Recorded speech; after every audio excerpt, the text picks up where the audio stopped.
Oh, Mars is the one who didn't change the outfit. Guys, it Crap. wasn't me. Well, in my defense, I was trying to get my Clip Studio to go back to its normal screen because I clicked something while my eyes were closed and I was stuck and lost, and it was so scary, you guys. You had a lot I of didn't time know after where fixing I it. was. You had a lot of time after fixing it. I didn't know where I was. I was horrified. It's It was the so time this scary. month. We don't stream with this costume not that often. I don't know, Mars. Are you streaming with this costume without me? And I just don't know it yet. No. I can't stream if you're not here. I mean, technically, you do have the physical capability on Twitch, I do believe, but, I'm pretty sure I have the physical. It can't be the 8th time this month. There's only 4 weeks in a month. I know. That's why I'm messing that you had to have been streaming without me, if that was the case. Oh, that's where that came from. Oh, Yeah. I must be lagging because stuff is coming in late for me. How dare. Oh, I love Ooh, ginger. I ginger also sounds love really garlic. good. It really is a toss-up between the two. Both are amazing. In my but they opinion, each garlic is offer, like, better, very but I unique love ginger too. flavors. I'm here for ginger as well. I love, like, Asian flavors, and that goes from Japanese to, like, Indian, right? Like, Korean. Like, I love all of that, like, in the Asia area of the world. Oh, yeah. They're That's all just- very different, but I really like them. Stuff is flavored and delicious. Well, I mean, when you live in a place that always had the spices, you know, like, your stuff is gonna be flavorful. Oh yeah, well, because you've had so much time to figure out what goes Exactly. well together and what Exactly. tastes good. And so, look at this transition. It's Speaking kind of like how food, Senshi spent so long in the Exactly. dungeon, and now he knows how to cook with monsters. exactly. So Speaking speaking of of which- food, speaking of food, we're doing this new thing with Comic Corner, right? Because there's only so many topics you can talk about, and we've been doing this for almost a year now, so it's like pretty wild. So we're gonna do It's like, this what thing was something we could introduce? where Mars and I will each take turns. You know, we each have one of the weeks a month where we pick some creative work. It can be literally anything. It can be like music, a musical. It can be another comic, a manga, a novel, you know, a short story, an anime, a live action show, anything, whatever, you know, who knows. And yes, tea party. Ooh, I love tea parties. And we pick one and we talk about sort of how it inspired us, right? For me, it's with, you know, not necessarily my writing specifically, but like the idea of what stories I like and how I'd like to create a stories, because I am part of the ideas man in Outcast. I just don't do the physical writing of the dialogue and the story beats. But also, of the course, idea in is art. definitely a team effort. Yeah, and world building and that sort of thing. And so today, we are talking about a manga that is getting an anime in 2024. Very excited. Very close. It's coming up. Like, it's coming, you know? It's happening. It's almost upon us. Exactly. Very excited. And it is called Dungeon Meshi, or the English is Delicious in Dungeon. And I will not be spoiling it in this, okay? That's not the goal. That's not the thing. I have carefully curated what I'm gonna say in my head about it, so there will not be spoilers.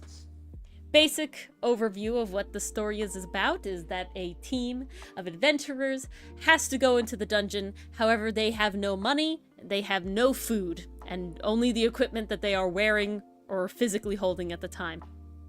However, it's a timed thing, they need to go into the dungeon. So they resolve to eat the monsters and other things in the dungeon, meeting their extra party member, a dwarf named Senshi, who has been living and eating and cooking things in the dungeon for a decade. And that's the very basic premise. They go through this dungeon and they eat the creatures that they kill, that they come across, that they harvest, etc. And it's all about food. And why do I like it? Well, one, the story really does pick up, but at the very beginning, it's a relatively simple goal, right? They have to get their stuff back, essentially. And so it's a very, very simple goal. But what's great about it is, in my opinion, the world building that happens in it, right? A large theme throughout the entire novel is this idea of sort of the ecosystem, the balance that is within something like a dungeon. Just how the real world has this sort of ecosystem balance. And so they go into relative depth talking about, through different characters, sort of the inner workings of a dungeon. Now, what I like is how they do this, right? You know, when you get things like Tolkien and other stuff, it can be very dense on the world building, right? And you can tell that the creator, the author, put a lot of effort into the world building. But it can be kind of dense to read, to talk about. And you can sometimes fall into traps in certain works where you have that one character that's like the audience surrogate that, you know, doesn't know what's going on, right? So that they serve to be the vessel to ask questions for the audience, right? Because you're not in the book, you're not in the story. You can't ask the questions you're asking. Now, the way I like about Dungeon Meshi is that not one single character has all the answers, and not one single character has no idea what's going on. They all know different things about the dungeon and don't know other things about the dungeon. So that you get that sort of interaction of getting your questions answered, getting all of your stuff talked about, without having one character that seems woefully unprepared for the entire thing compared to the rest of the party, compared to the rest of the cast. And I think that is a really nice sort of baseline where it doesn't make you feel like, one, any character isn't touched upon or have life or story to it, and it also makes none of them, you know, full idiots, right? Obviously you have your, you know, your idiots that is just character growth and that sort of thing, but the idea that not a single one of them is like out of their depth in a way that is just completely like, why are they here? Why are they part of this sort of thing? You know, and I think that's really important to it. I think the balance there is that each one has kind of their own almost specialty. Like, this is something they're really good at, this is something they're really familiar with, and they're able to contribute that. Whereas like another subject, they're not very strong in it. It's like having one person who's strong in science but not great at math, and then a friend who's good at math but not good in science. They kind of cover each other's weaknesses. Exactly. And so sort of, how did we bring these sort of things that I've noticed and I've enjoyed about the series into how I like to have stories go, and thus into the comic, and how, you know, world building and everything happens? What I think is very interesting about Dungeon Meshi is there's a lot of parts of it that you as the reader can't, you know, would at very least, I would assume, as especially a passive reader, that this was prepared from the start, right? All of this down the line was prepared from the start. There's something that I won't spoil that happens in much later books that has been a design element this entire time. And now it's one of those things where it's like, you would assume that, wow, that was prepared this entire time. And it very well may have been. But something I learned from, you know, writing a comic ourselves and from drawing things ourselves and doing this whole thing is that that's not necessarily the case.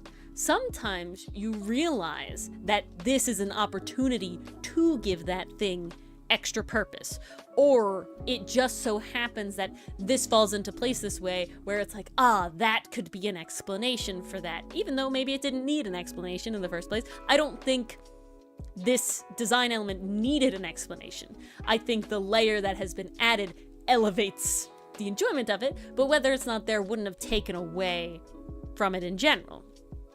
And when I think... I'm sorry, Ori. No, go on. It's also as a writer because Ori was kind enough to lend me her collection of books, so I have been reading through it this week. It is very good, guys. If you have a chance to pick it up, absolutely do. If not, I understand. I expect you to watch the anime. if you won't read the manga and you will only watch things in color, that is perfectly understandable, but you better watch the anime. Anyway, like we always talk about how, like, can a story get by without specific elements? Absolutely it can, because at the end of the day, the focus is on the plot, the characters, the mechanisms that keep the story moving forward. But those extra details can help the world feel more alive, more lived in. It starts to become less of just a setting the characters inhabit and a world that a society has actually existed in and has thrived in for the last couple, however many years. I think that's the difference. Yeah, and it feels alive, right? And you Yeah. see interactions with characters and that aren't necessarily good, right? That's not an idealized thing, but it is sort of more realistic, even in such a fantasy world that it is. People being very greedy, people being very selfish, people being very one-track minded about certain things, right? Gee, And doesn't sound anything like our world. and so those are specific things. But I think the other thing that we put into the story is this idea of having each character sort of have their specialty, but not having a character necessarily know it all, right? And Milano and Hotsun are very good examples of this. Milano knows what's up on the island. I mean, it's his island. He's lived there. He's got it going for him. He knows what's going on with that. He's obviously survived being a pirate for however long he's been doing it. At least you can assume so. Where Hotsun is new to sailing. He got stranded the first time. He really didn't know how to do it or what's going on. Yet he can read maps, and Milano really can't. So, they have these sort of pros and cons. We'll see later on the sort of differences of going into towns, or, we have these sort of like little character hangouts coming where we get to learn more about the crew and their strengths and their weaknesses and all this sort of stuff and things like that. And so it means that, while Hotsun is probably the main audience surrogate just at the moment, he's not fully incapable to an extent that, certain protagonists and audience surrogates can fall into, right? These sort of traps where they're kind of lifeless, and, a Mary Sue as well. Maybe not so much where they're overpowered and everything, but they're bland and they're just there to ask questions and sort of in a non-organic way, right? I think that's the other thing. Doing it organically. You don't want to have a character that just constantly asks questions. It's kind of like, unless you made a very specific character like that, it gets kind of weird. Why are you, random stuff coming up? Why do you need to know this? Haven't you lived in this world? Why do you not know this sort of thing? One of the things in writing, and I'll just step in here to explain this bit, is that exposition dumps have a time and place. I personally don't believe they're the death sentence everyone thinks they are, but it all depends on how you use them. And what you don't want to do is, like Ori said, you don't want to have a character constantly questioning everything around them, because then the audience is like, well, how are they even capable in the first place? Where are their strengths? Now, sometimes the fun can be in discovering those strengths. There is certainly a moment in Dungeon Meshi for me where I felt it kind of pulled a bait and switch, where it's like you have one character questioning all these things about the dungeon, but then later on, this character actually does get to show their specialty. So we do eventually get to that point, and it all builds in a very organic way. But definitely to have that balance where it's like everyone kind of has a question like, wait, I don't know how to do that, or I don't know how that works, like, please show me. Then it gives every character some kind of value, something to contribute to the team, to the story. Yeah, and it doesn't even have to be like you know, intelligence in any sort of the way. It can be like morale, you know, or what's the other word? Morals, you know. Very similar words, but you know, keeping Morale, the team, morals, you know, humor. yes, humor, you know, I levity. mean, that's where the comic right? relief trope comes from. Exactly. And having these sort of, you know, moments like that, you know, having the strength, right? Maybe this character is good at fighting, where another one is good at, you know, battle IQ and things like that. So there's all these sort of differences. And I think Dungeon Meshi does that very well with their cast of characters. And I think it allows you to sort of explore how, you know, why these characters are in a party together, two, why they did a big thing you learn relatively quickly is that they're really good, right? They're surprisingly good. They get deeper in the dungeon than really anyone or most people have ever been to. And when you first meet them, you're sort of like, these guys? Really? What the these goofy dudes? What do you mean? They're these like really, really good adventurers and stuff like that. And you learn throughout them learning about each other. That's another interesting thing. And I think that's a very interesting sort of thing that we did in sort of our comic a little as well, is the idea that the party doesn't know each other off the bat, right? We don't have like, you know, think about other groups, sort of like Voltron Legendary Defender, right? They almost all knew each other, at least in some degree. They had some level of familiarity with each other, and that led to a different sort of dynamic where there's this group of friends, and that's a rival, and that's sort of like a, you know, like a teacher, like a respected guy, like a celebrity. You know, it gives you more like notions about how those people are, and that can lead to different dynamics. But in something like Dungeon Meshi, and in Hotzen's case with the rest of the crew, is that they don't know each other very well. And so there's a lot of moments where it's like surprise to the other characters in Dungeon Meshi, that like, oh, you have a wife, or, you know, you've been in the dungeon this long, how did that happen? Like, that kind of doesn't make sense, you know, and these sort of things. And so that's a really interesting sort of one. It allows for these, what happens in our comic, these campfire moments, right, when they get to talk about, or these character hangouts. It allows you, the reader, then the consumer, to also learn about the characters in that way, because otherwise you don't have the attachment right away to them. If you don't, if everybody in the sort of show knows everything about each other very well, it's difficult to sort of make things happen that allow the readers or the consumers to then learn about those characters, right? Mm-hmm. If you know everything about each other, you really have to, get to this sort of point where, you know, you're making like flashbacks and stuff, or you're making other characters. Very little Mystic. Very little. Oscar does. Oscar's from Mexico. But I speak very little. François? Is that like Francisca? Pretty. François, right? With the A at the end, with the accent. Argentina. Oh, very nice, very nice. Ah, we got people from all over. Oh, I was talking about Argentina the other day because we were talking about Buenos Aires. I don't know why Dylan was talking about Buenos Aires. I can't remember now. He needed a break from the bar. Yeah, he always needs a break from the bar. But welcome. Nice to meet you, yeah. Nice to meet you too. Thank you for joining us. I'm glad you could be here, yeah. I only know a little Spanish, but if you do talk in Spanish in the chat, I will do my very best. Oh, and thank you for the follow. Well, thank you. But how'd you find us, Mystic? Just chilling around, or you see something? You see the comic? I'm so curious. Yeah, do you know Oscar? I know Oscar knows a lot of people. At least he acts like he knows a lot of people. I don't know. But we assume he does.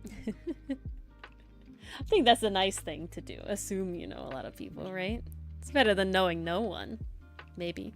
I'd say so, because isn't that like assuming someone is very well known, well liked. Yeah, exactly. Well, like, definitely. Oh, goodness. Oh, you're being put to the challenge here, Ori. I am. I'm trying to. I took Spanish for how many years? 7 years. And 7. my grandmother, mi abuela, is fluent in Spanish.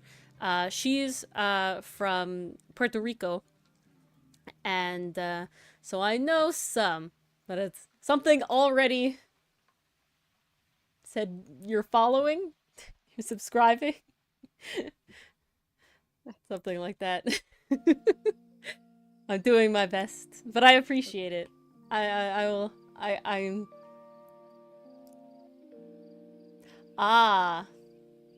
look at that. You've been following for that long. Oh, wow. I don't have that command. We have Yarhar because we're pirates over here. Or maybe that'll change, who knows? Bésame. Let's just see. Thank you. There's lots of fun stuff in the works. I'll hug the computer. Un abrazo. There you go. I hugged my screen. It's very hot in my room right now. Do I have it on cool or... No, I do have it on cool, not dehumidify. But yeah, we're talking about a manga that I really enjoy called Dungeon Meshi, and sort of how it's influenced our comic that we do as we work on the comic. But you can also ask questions, Mystic, so don't feel like you have to just sit there and listen. Yes, either It's about okay. the writing process, the art process. Your English is bad. It's okay. I'm very sorry. I cannot give this speech in Spanish. I know very little of Spanish. Only a little bit. The education system really failed us. It's one of those things where it's very specific, right? Like I worked with a lot of people when I did tree work that spoke in Spanish, and that's very specific line of work, right? I never learned tree words in school Spanish class, right? Yeah, you can. No, they Mystic. definitely Yes. did not teach us that. No. And then, but the other thing about it is that they didn't learn it either, right? Like as an arborist, I know words in English that you might not know, Mars, right? Because of my field of work. Same with you. You know words in your field that I might not know. But when you're sort of thrown into another language where you're speaking your language only to the extent of other people who speak your language, not in that specific field, you sort of like make up words for stuff, right? So we had this little thing that in English we call a thimble, and what it looks like a little horseshoe, and it's used in tree work to cable trees. And I was trying to tell one of our guys that I needed them for another crew, but I didn't know what the word in Spanish is because it's like a very specific thing. And if I said the word thimble into like Google, it would come up with like the sewing thimble, and it's like, that's not what I want. That's not right? what you want at That's all. not what I want. But on top of that, they don't even call it the quote unquote proper word, right? They call it orejas, ears. Why? Because it kind of looks like ears. But Okay, I could see that. I don't know. I I said, zapato de caballo. I thought, como un zapato de caballo. It's small, like a horseshoe. That's the shape of it. They had no idea what I was talking about. But the word in... Gracias, Mystic. Gracias. But the word in, I got a book that is specifically arborist words in Spanish, right? Like Spanish translations of it. And it's called guardacabo. Guardacabo. Oh, because okay. it protects the cable, right? Guardacabo. But it was like that's not the word they use, that the crew members use. they use orejas. So it's like, I don't know. So almost like a slang, maybe? It's where they never learned the word. You know what I'm saying? Okay, They never I see. learned the word because they didn't go, yeah, see. But they use it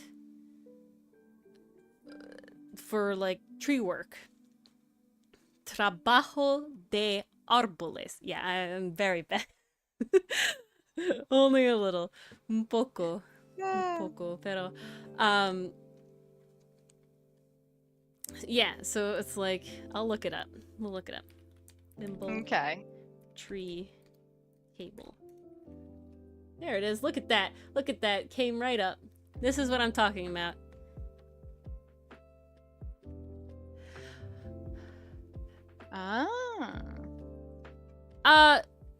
Kind of missing. Pero solamente árboles. No So these are the floras, ones that look like no- ears? Yeah, so this is a thimble, Okay. right? We call this a thimble in English. Pero en español, un oreja o un guardacabo. Guardacabo. Okay. That's what it is. Yeah. Oh no. See, now it's gonna be Spanish lessons in my own stream now. It's not just Oscar's stream. I'm gonna have to learn Spanish for our own stream. Oh, jeez. It's okay. It works out. It always does.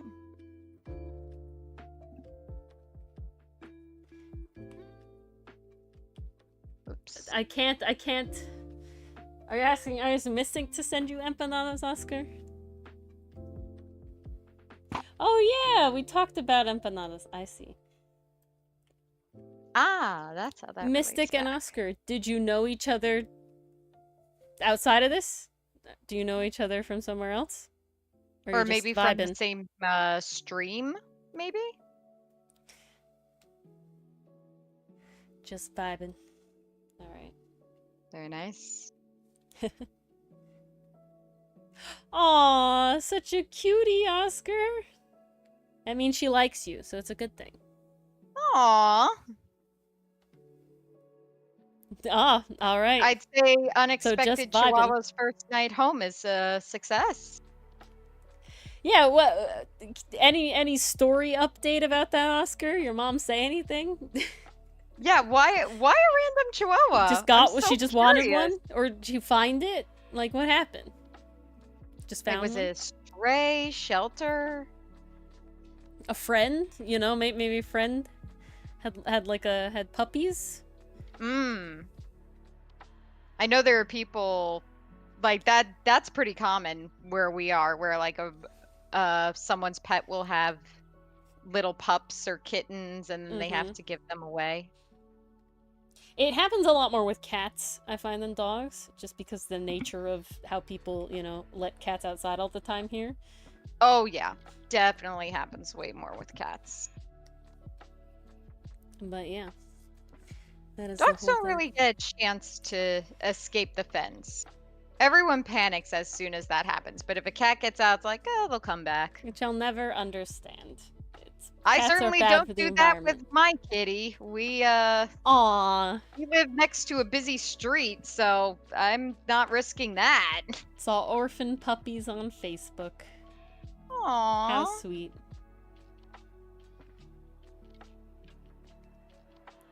Alrighty. Giving them a nice new home. That's so nice. Bravo. Okay. Bravo. Yeah, one of them. The puppies will remember that. Your household, Oscar, is one of those houses that is like a dream that I'll never achieve.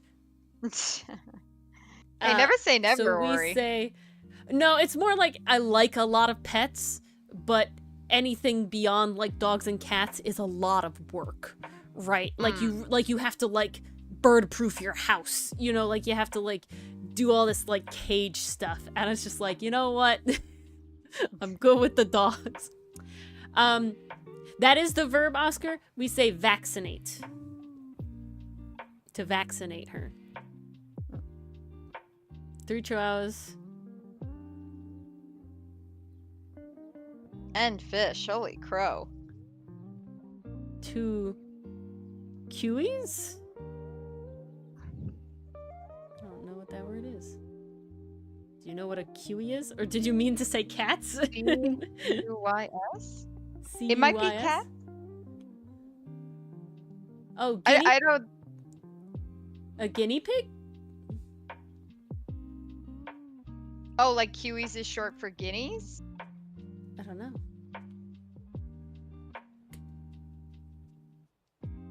In English. Can't I do leave not us know. hanging here, Oscar. We must know.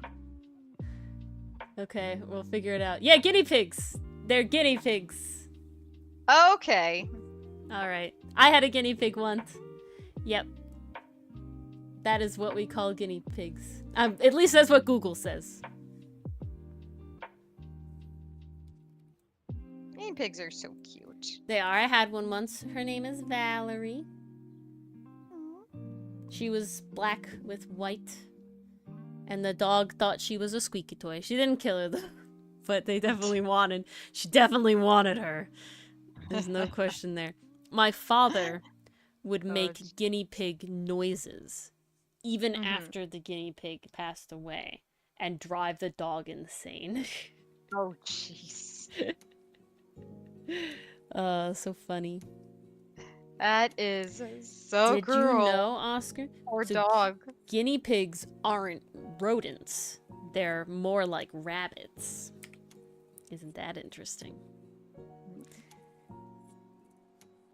The Oreo one and the Peluca? And the wig. Oh, so it's long hair? Long hair ones? Like a mop? Oh, I see, I see. They look like the toupee. They do. A moving They do toupee. look like a walking toupee. They really do. Oh my goodness. It's insane. It's very funny, very funny. It's so true, though.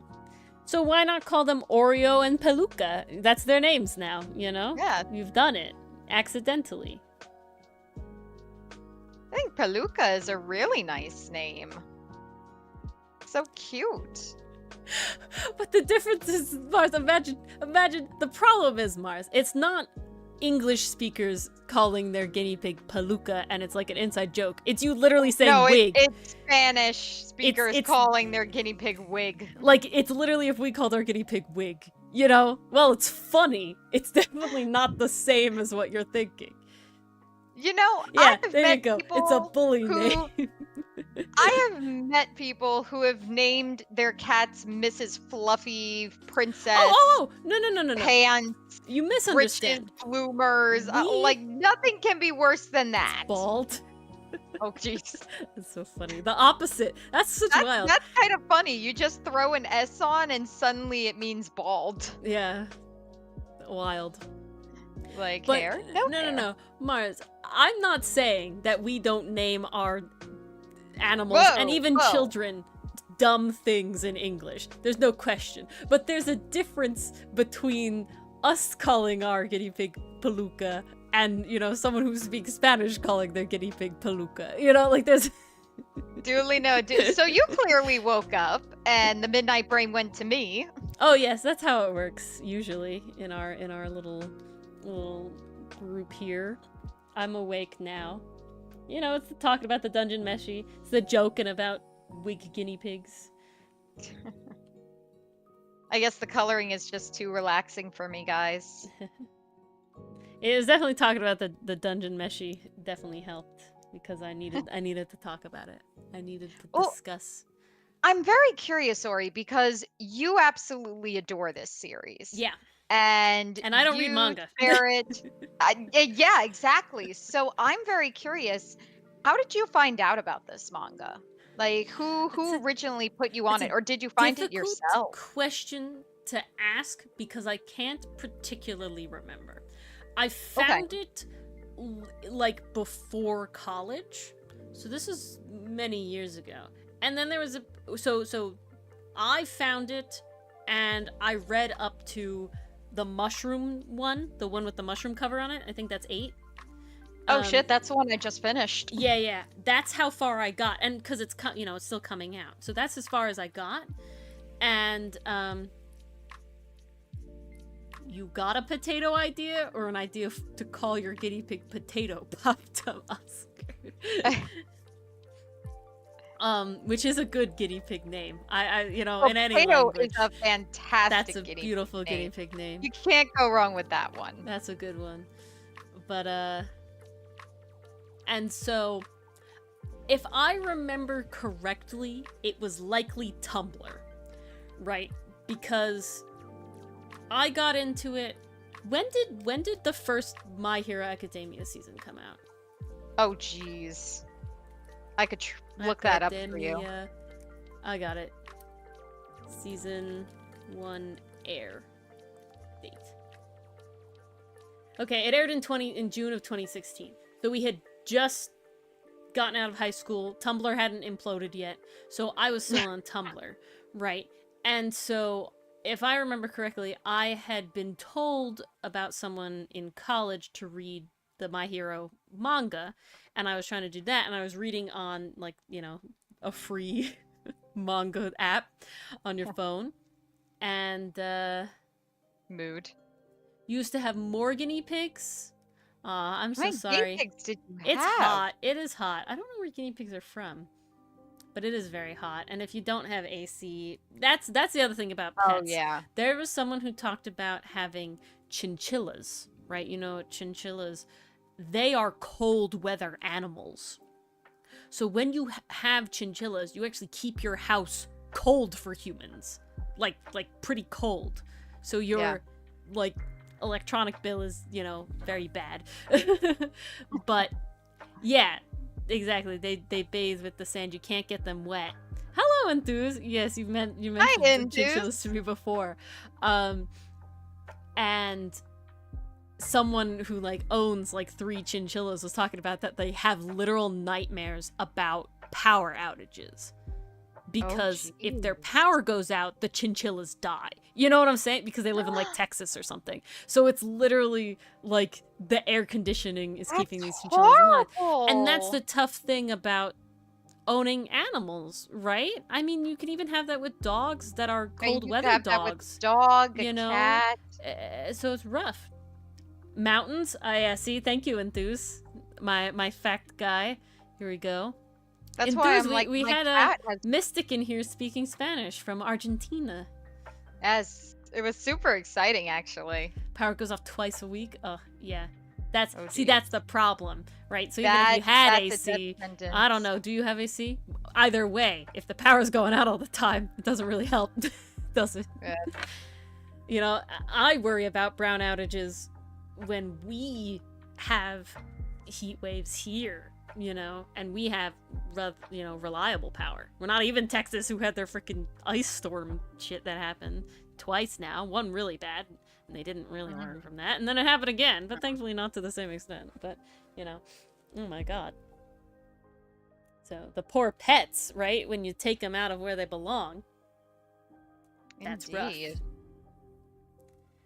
It's like the poor animals didn't sign up for that. Yeah. Mystic was in and out. We'll see. Maybe they'll come back. I try to talk slow. I talk too fast. Exciting. It's okay. I talk fast as well when I get excited. That's the whole thing. Always talking fast. Always talking fast. Tis a curse. Oops. That's not what I wanted to do. Okay, so you've been with the series for a long time. Well, and so I got to that point, and then I had stopped reading it because I didn't know, when it came out or anything like that. And Tumblr imploded. I'm pretty sure what happened is I saw it on Tumblr and went, "That's the shit that I like, eating monsters," and thus I did that. The other option.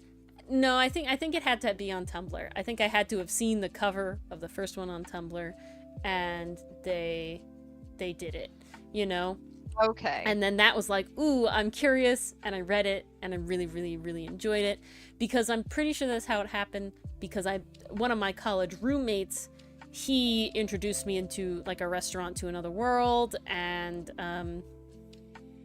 Food Wars and that sort of thing, you know, a lot of food anime and stuff. Mm-hmm. But I'm very certain I was already reading Dungeon Meshi before that, so I don't think he did it. Yes, enthused. That's why I'm trying to speak English slowly, so that if Mystic is here, and, you know, they said they were trying to learn English, I'm not being difficult. It comes in and it comes out.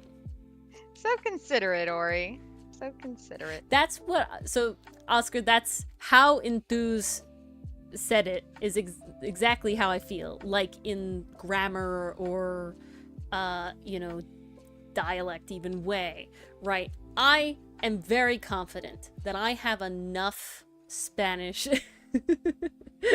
Oof. Yeah, so tú, you know, ustedes, right? That's the formal ustedes. But I feel confident enough in my Spanish ability to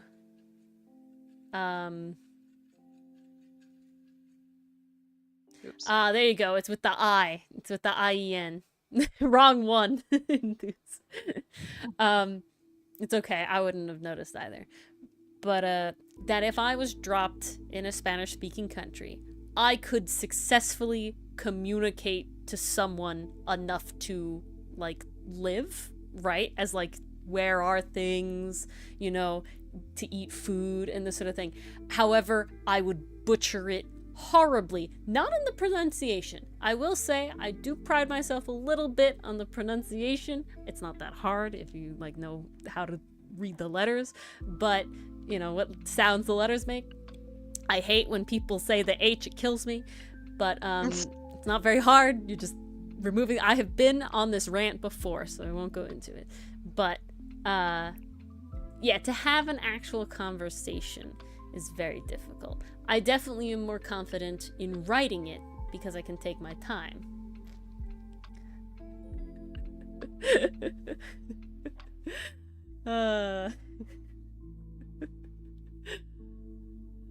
I can't tell if you're making fun of saying por favor or how I would say por favor. Por favor. What would I say? How should I say it right, Oscar? How should I ask for a tortilla? How should I ask for it properly? Educate us, enlighten me. See, this is life-changing knowledge. This is important. Help us where our education failed us.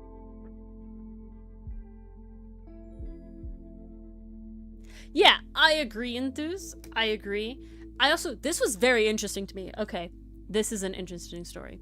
My father works with a lot of international people from India and China and, you know, different Latin American countries and, you know, all over the place. And these people have very noticeable accents, right? He works with companies in France and French-speaking, you know, areas of Canada and these sort of things. So people with very thick accents who speak fine English, but the thing is that they have a very thick accent. Now, I have no problem understanding them. He has no problem understanding them. I don't have any issues with it. My grandmother, her mother, and I, in North Carolina now, not in New York, went to I think it was a Mongolian restaurant, and all the people there were of some Asian descent, I'm not sure. But they didn't speak particularly good English, and they definitely had a very thick accent. I had no issues understanding the waitress, or, you know, it was like you like watch them cook sort of thing. It was really, really cool. Or the chef or anything like that. I had no issues understanding them. But my mother and grandmother could not tell what she was saying. And I felt really bad that they kept like I don't know. And I had to essentially like tell them. She's like, you know, which soup do you want? You know, wonton or egg drop, and I had to say that. Do you want wonton or egg drop? Do you want soup? Do you want rice? Do you want this, that, and the other thing? What do you want to drink? And I was like, I have no issue understanding her. And that's a very interesting thing, someone that my father works with, who I believe he has a very thick Indian accent, is the guy we're talking about, is like, when he's in New York, everybody understands him, but he goes somewhere else in America and nobody else understands him, and they have a problem. And he's like, you know, he's like, you know, Mr. Ori, do you have a problem, you know, understanding me? And my dad's like, no, not at all. You sound fine. Like, I have no issues. Like, everywhere else I go, nobody understands me. And I'm like, oh my god. Same with the, like, all the people that I've worked with from Latin America, right? You know, I've worked when I worked with trees, I worked when I worked in a bakery, you know, a lot of them had very, you know, thick accents, but I never had issues understanding them. But I also find that in the area where I live, and especially, you know, in New York City, we have a lot of people from everywhere. But you go to, like, the South, you know, of the United States, they don't want to, you know, they have their own accents and this sort of thing. Or you go even further north and they have their other accent, and they don't see as many mixed, you know, people from everywhere. It's not as much of a melting pot in different areas of the United States. So it's very like wild. a completely different world. Could not understand the Texan or the Boston accents. Yeah, that's so wild. How to cowboy. The hound doesn't hunt, yeehaw. Alright. Oh, I see.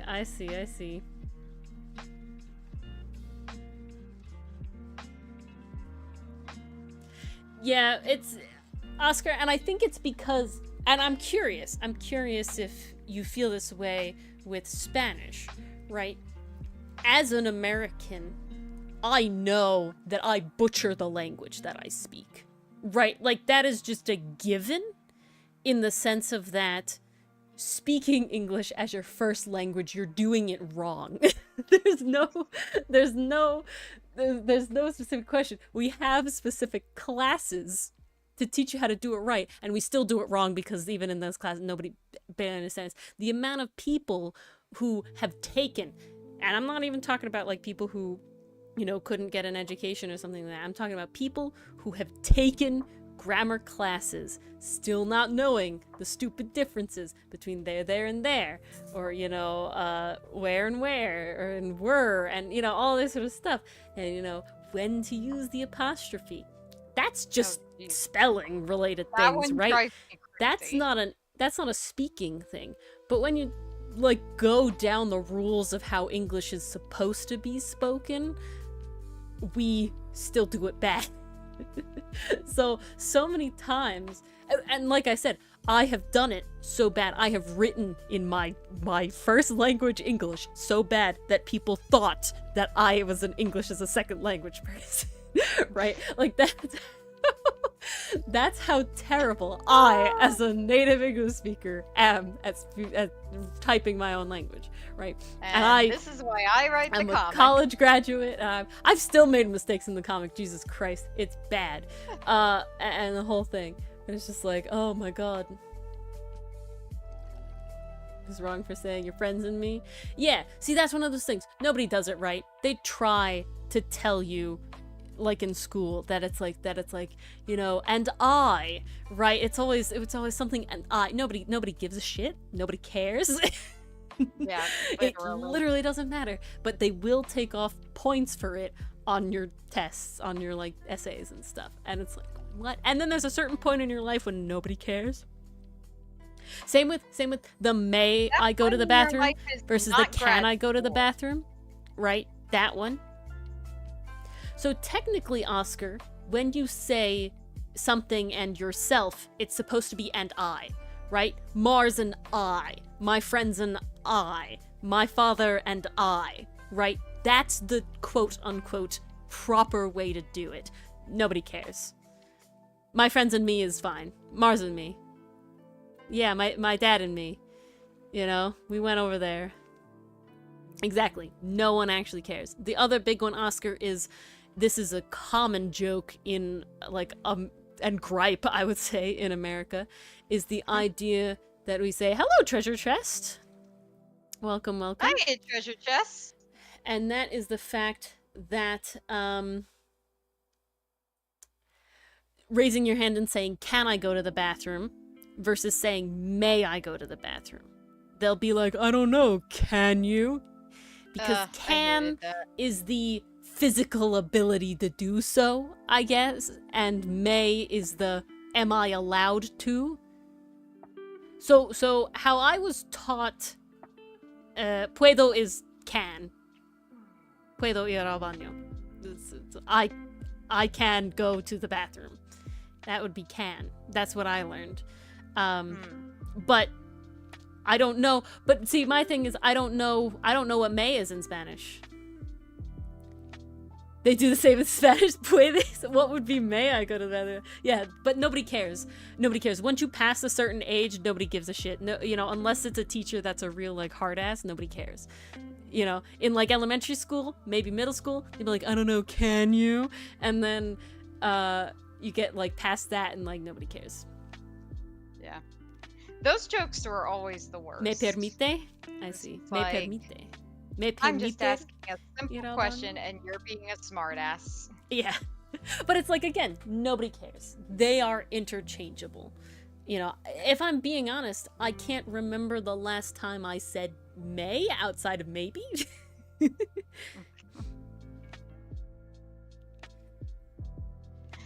No, I say mayhaps jokingly because I just think it's a fun word that needs that's to one of the be used same with more. oh my god. Whom? Yes. If you use whom, Very you're underrated. flexing. I have no idea when to use whom. I have no idea when to use whom. There's rules for it. No idea when to use whom. I just don't. And It most really people doesn't don't. come up in general conversation. Most people It don't. just doesn't. What's the other one? Lie. Okay, this one I looked up because this was interesting. Oh, lie Lay versus lay. versus lie, right? I hate that one. So what I learned, and this is interesting, lied, the past tense, technically should only be used in the idea that you told a lie. I lied to you about saying that I was interested in whatever you were talking about, right? That's the only time it should be used. I should not say I lied down. Or what did you do? I went and lied down. That is technically wrong. Nobody gives a shit. Who the fuck cares? Nobody does that. Who says laid down? That ugh, gross. It sounds bad. You know, that sounds wrong. You don't say I laid down? No, I went and lied down. I didn't went and laid down. Like, I went and laid down. My head was hurting. I went to lay down. I went to lay down, but I lied down. No, I went to lay down. I Yeah. laid down. See, I laid it down. I laid down the egg, but I lied down. See? See, that's got to be a you and me thing, because I say laid. I don't think I've ever said lied. But the thing is, it's wrong. You're right, Mars. I'm wrong. But nobody cares. Yeah. Your certificate is a lie? You don't lay down? You lie down? No. You can lie down, but you can't have lied down. That's it. The past tense, It can't be L-I-E-D, past is tense. technically solely for... No. So you can lie down. I can go lie down. That is fine. Okay? And I can go lay the thing down. So I can't lie the thing down. I have to lay the thing down. But I can lie myself down. But I can't myself lay down? Yes. If you say it that way. And then but lied is the one weird one. L-I-E-D is technically only for having told a lie in the past. It's not for laying down in the past, which is weird. There's a whole, if you look it up, there's like a whole chart and it gets worse. Ouch.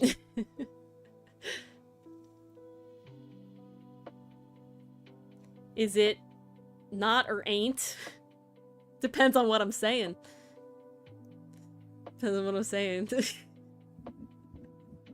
God, that ain't right. So big.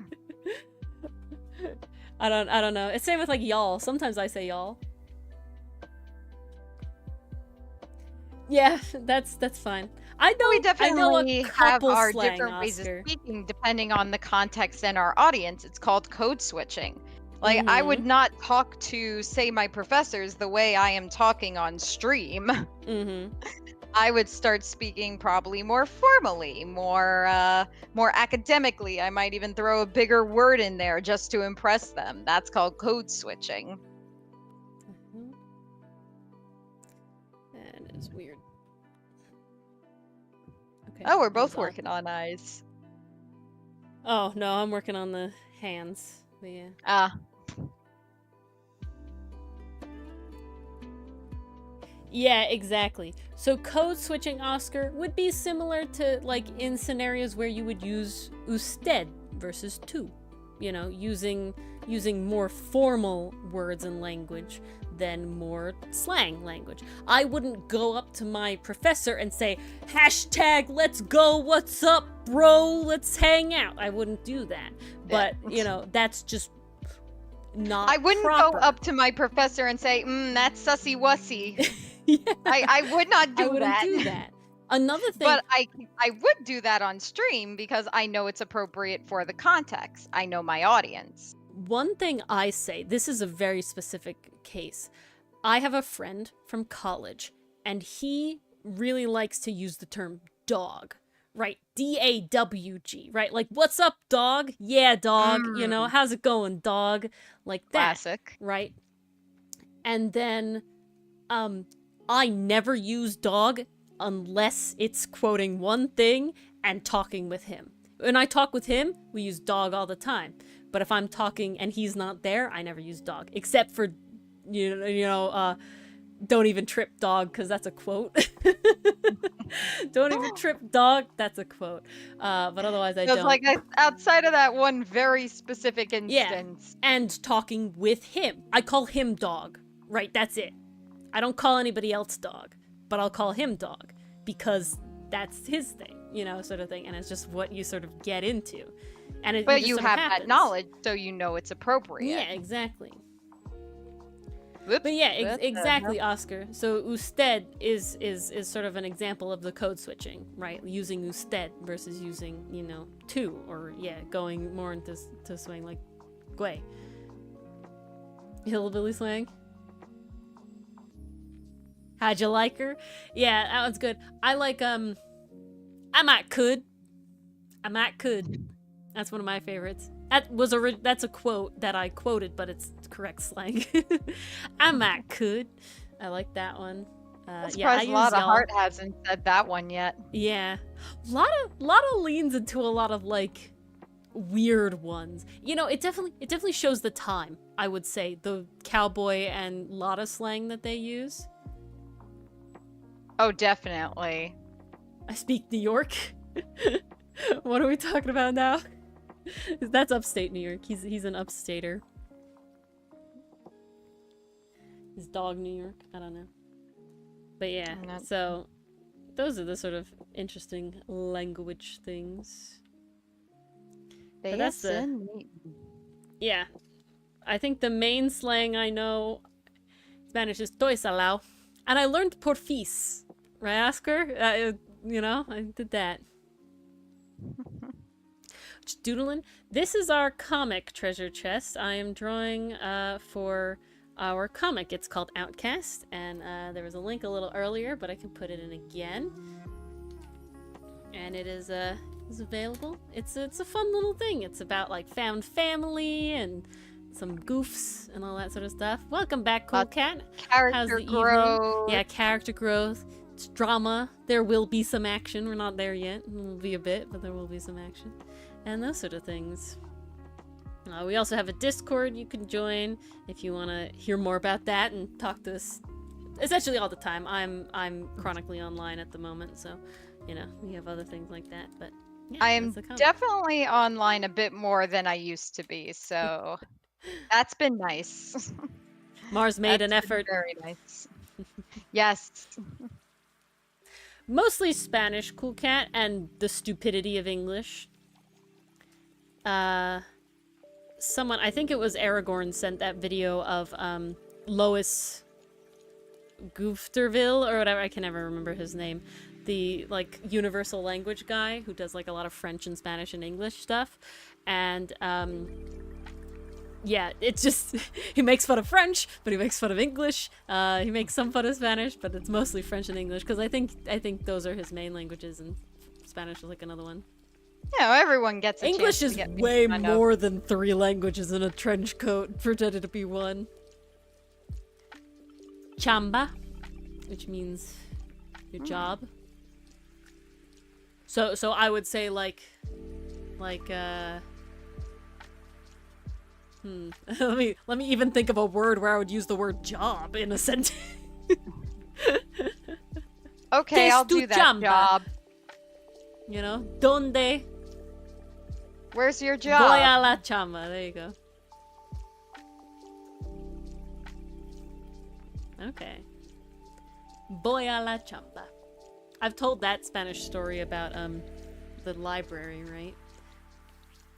I know have. I've heard it. I don't know if everyone in It's very chat short. has. It's just the idea that in Spanish class you had to do things where you take exams where you're talking with the teacher, right? That's the whole thing. You're talking with the teacher, and that is what you're graded on. And she's asking you Lots questions, of practical and you're exams. talking. Yeah, that's what it is. Yeah, and so she said in like when telling us how to study for the practical exam and everything, she was like, if I ask you where you live, you don't have to give me, where, like, exact places. You can just say, yo vivo cerca la biblioteca, right? Like, vivo cerca de la biblioteca. You don't have to actually live near the library. However, I do actually live near the library. So she asked me the question, and I said cerca de la biblioteca. And she like had a moment. She was like, really? I was like, yes, sí, es cierto. That was just one of those star spell and alignment type moments. You wrote gringo, yeah. North Mexican works in American factories. The Chamber of Commerce. Oh, okay. That is interesting, Oscar. It came from the place they had to get their money, not from where they actually worked. Very interesting. That's fascinating. That's funny. My favorite slang and the main Spanish slang that I know is "Estoy salao." Estoy salao. I love that one. Ooh, that was a nice hair stripe. I will never be able to redo that ever again. Oh, look at that. We're both coloring. How rare. Hey, I had some details to catch up on. I got an entry to finish. Yes. I'm trying to finish an entry per week because I'm trying to get like caught up. Caught back up. We do treasure chest. Ori does the line art and the thumbnailing when she can. I don't know if you actually do the thumbnailing. I know you've talked about it and you've talked about the importance of it, but I think you just skip right to the sketch. Yeah, so I kind of do like a mid ground because at this point I do like a middle, right? So I do like a messy sketch, which is a lot messier than I would do for drawing something besides the comic, but I know the characters so well that I don't need as much information as like a full sketch as I would for drawing something I don't normally draw. And so, yeah, I sketch it out, and then I do the lines, and then I give the lines to Mars, and Mars colors them in. However, I was getting caught up to parts, and Mars actually goes to school and has to do other things besides sit at her computer all day and draw.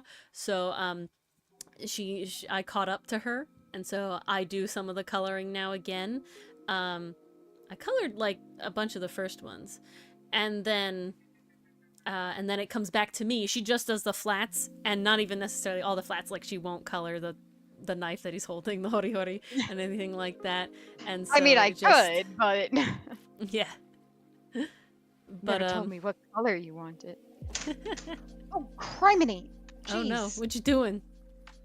I got a fly buzzing around my room, driving me crazy, And when I went to catch it, I nearly knocked a picture frame on the floor. Oh, dang.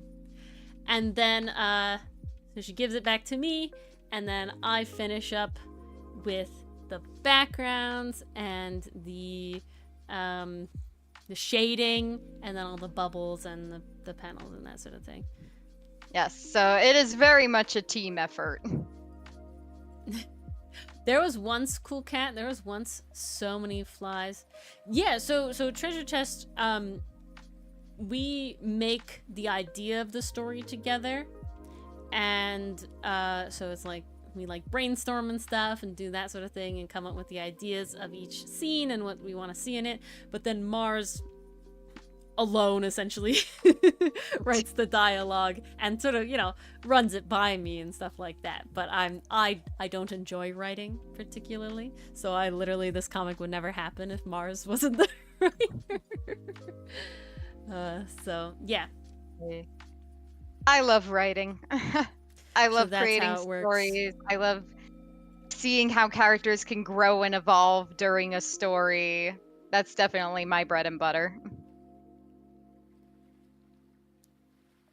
But I've also found coloring to be very relaxing, so it is nice. Okay, that sounds like hazing in America, Oscar. Carilla is the equivalent of hazing.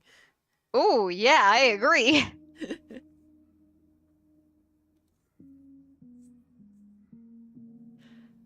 Oh my god, this is so wild. Where are we going?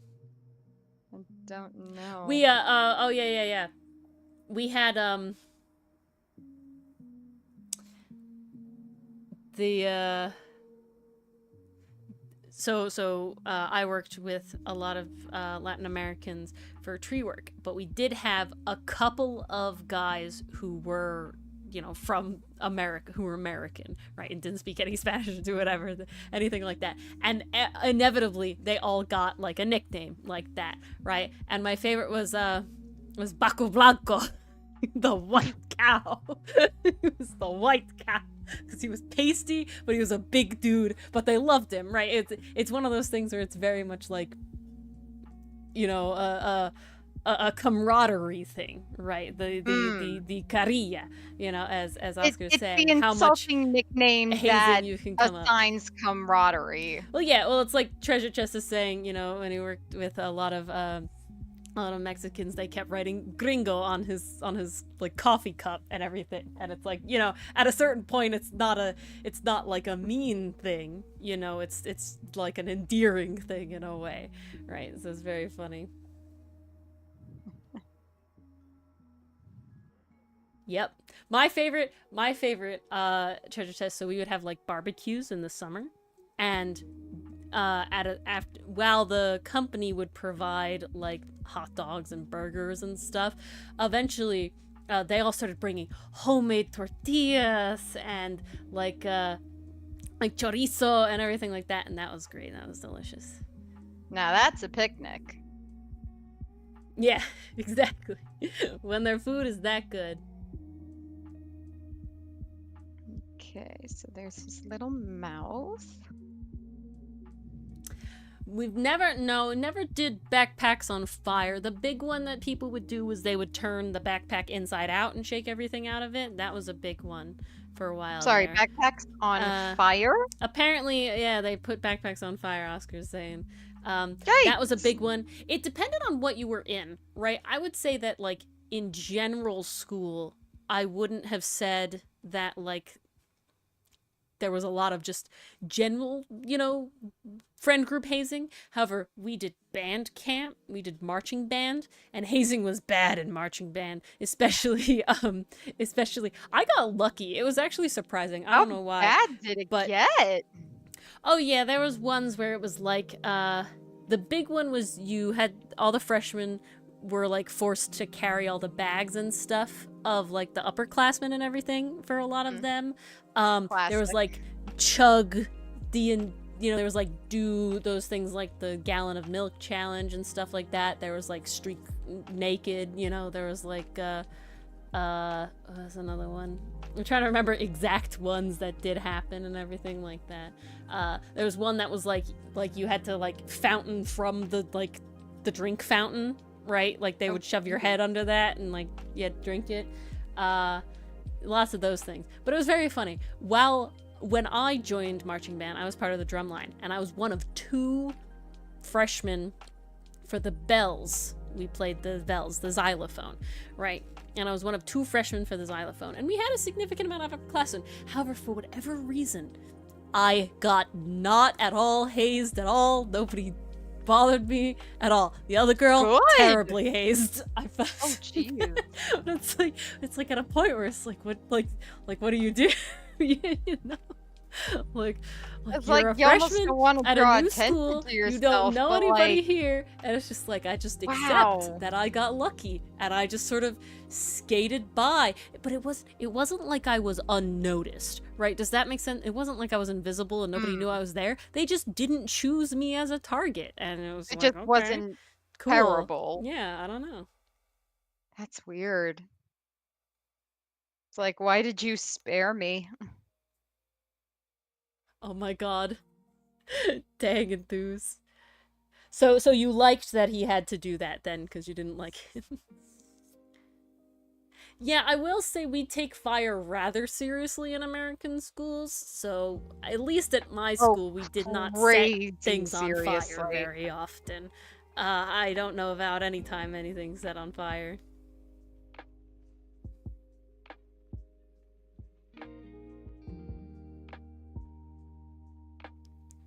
I had to chug it at the end. Jesus, damn.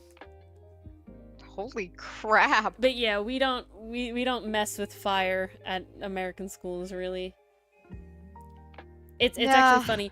Our high school once upon a time had a fireplace in it. However, they did wall it off a long time ago, because you know, high schoolers couldn't deal with that being a thing. High schoolers were not mature enough for a fireplace. They were not mature enough for a fireplace. Even though most of them probably had one in their own homes. Yeah, see, but exactly, Enthuse, that's what happens, you know, right? If the fire stuff happens, it's like either, you know, the school, you're not going to school, those people are expelled very fast. With it turns into a whole mess. Hey, you know, if you had fun, treasure chest, you know, this is what it is. If you had fun, that's all that counts.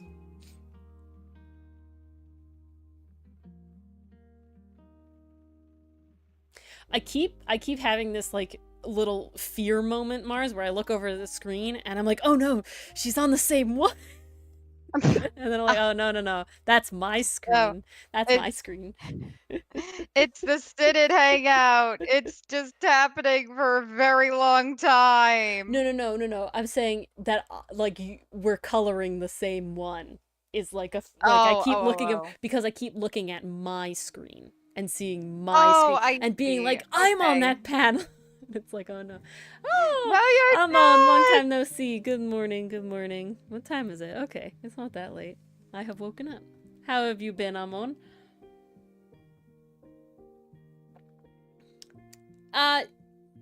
Would you call our comic more wholesome? In the end, but there's trauma. We call it a drama. It's a drama. Okay. I would definitely label it as a character study. Yeah, it's a character study and found a character family, drama. You know, character growth, and self-improvement, I would say, are kind of like the main themes of the whole thing. Also, I will warn you, but hopefully that, you know, that you found us, you're kind of same I mean, here. it could be relatable depending on your experience. Yeah, it is, I think there's a lot of groups that can relate to the story in general, you know, but it's one of those things where it's like more, is it something close to us? I think in a general sense, yeah. I would say so. Yeah. Yeah, definitely.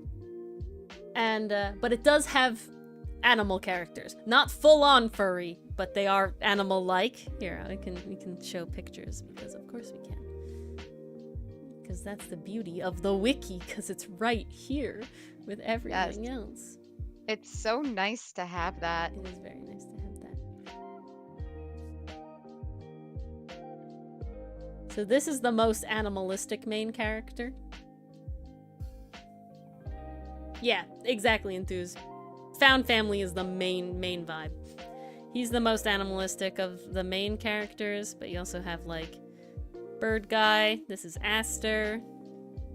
You have, Milano is Cayman, who's like a gator. Captain, the crocodilian. crocodile.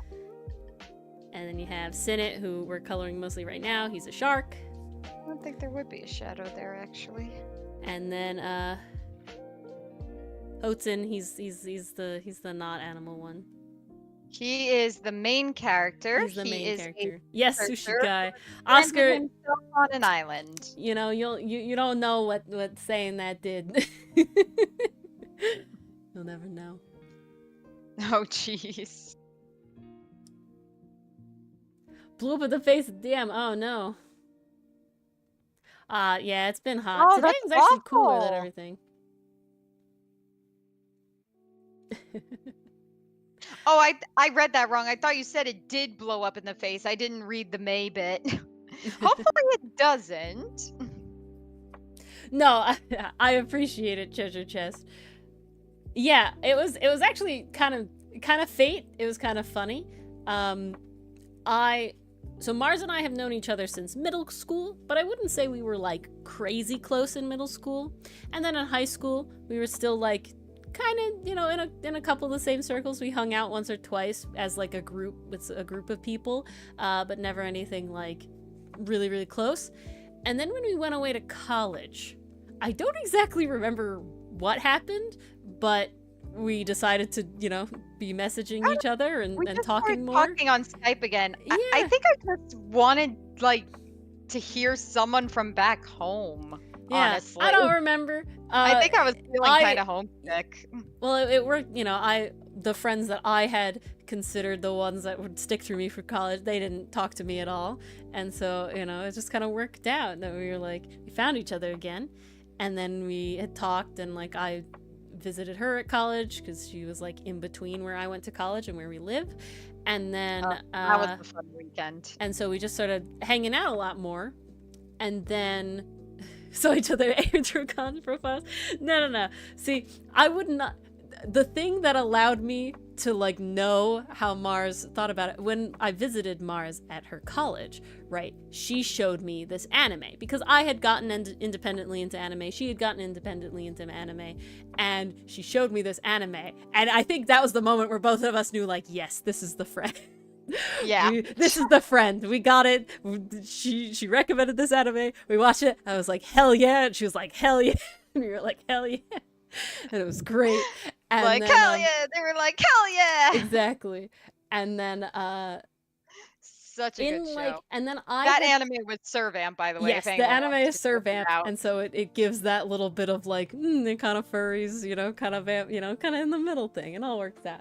And It's then definitely got the in the middle thing because the vampires have animal forms Yeah. that they turn into, and then those traits follow them into their human it's so form. good. Top So tier. it's like That's it exactly. really was kind of match made in heaven. It's top tier. And then I got into webcomics in like after college. I graduated and I was like getting really into webcomics, and it was like, man, and I was you know, really feeling good about my artistic ability at that point. I was like, man, I really want to make a webcomic, but I hate writing. I don't think I could ever, you know, do it with the write. I really don't like writing. And then I went, you know what? If I remember correctly from all those years ago, I think Mars writes fan fiction. I think she likes writing. Let me check. And I just texted her, literally out of the blue, out of nowhere. I went, hey, Literally you no like prompting to write, whatsoever. right? In the wonderful year of 2020.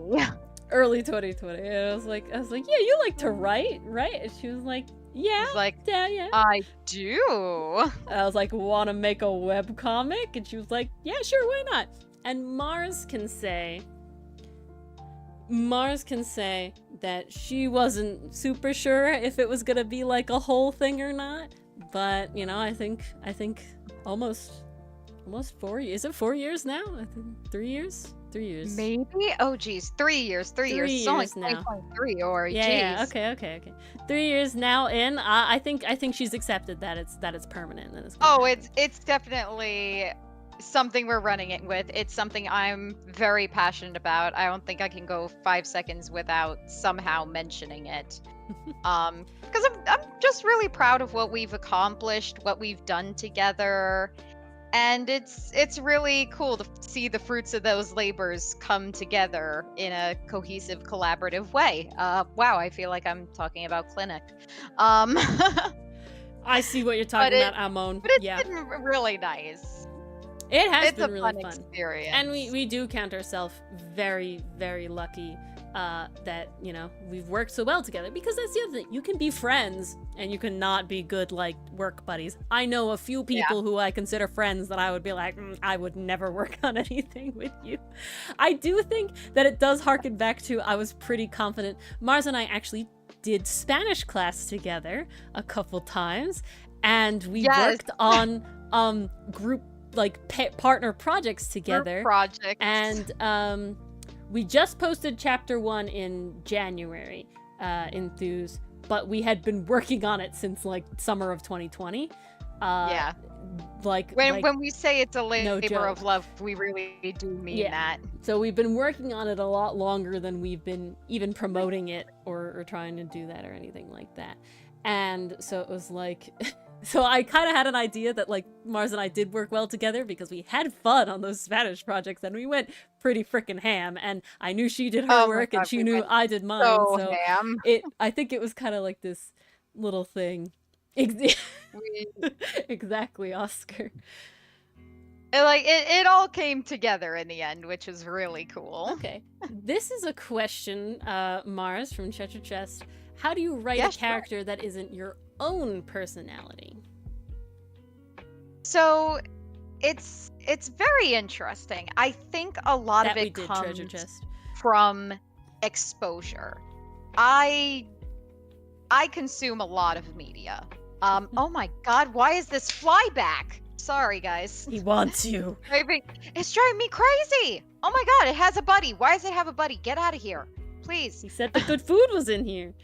There is no good food in here. Well, he might have lied. Oh my, get out. Okay, focus. Now I'm checking my room.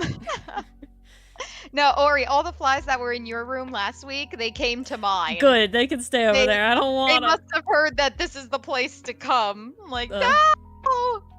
Yes, Cool Cat, send the fire, please. I need it. Geez, for the last 2 days. Treasure chests, are they flying ants? Because those are the worst. Those are the absolute worst. But to answer your question, I would attribute it to again the type of media I consume and also the amount of media I consume. Throughout college, I really kind of took off with my anime, cartoons, show binges, just because, like, you know, you're doing schoolwork and you need a release of some kind. You need to be in a fictional world for a little bit just to get away from the stress of it all. And through that, I got to see, like, different character personalities, different pet spider. Wait, what now? I think Oscar has a pet spider named Luis. Oh my god! What don't you have, Oscar? A chinchilla. We've confirmed that. Oscar, at this point, you need to get a chinchilla. You need to round out the collection. Oh yeah, the neem oil. That's the stuff. That's that. Good bug repellent stuff. But yeah, basically, the more types of personalities you see in media, the better of an idea you can have when you go to write one of those personalities yourself.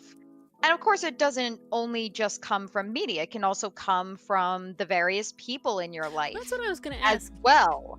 Yeah, or go for it. I was going to ask, sort of, do you ever people watch? Are you a people watcher? I know my mother is a people watcher. I personally am not. God.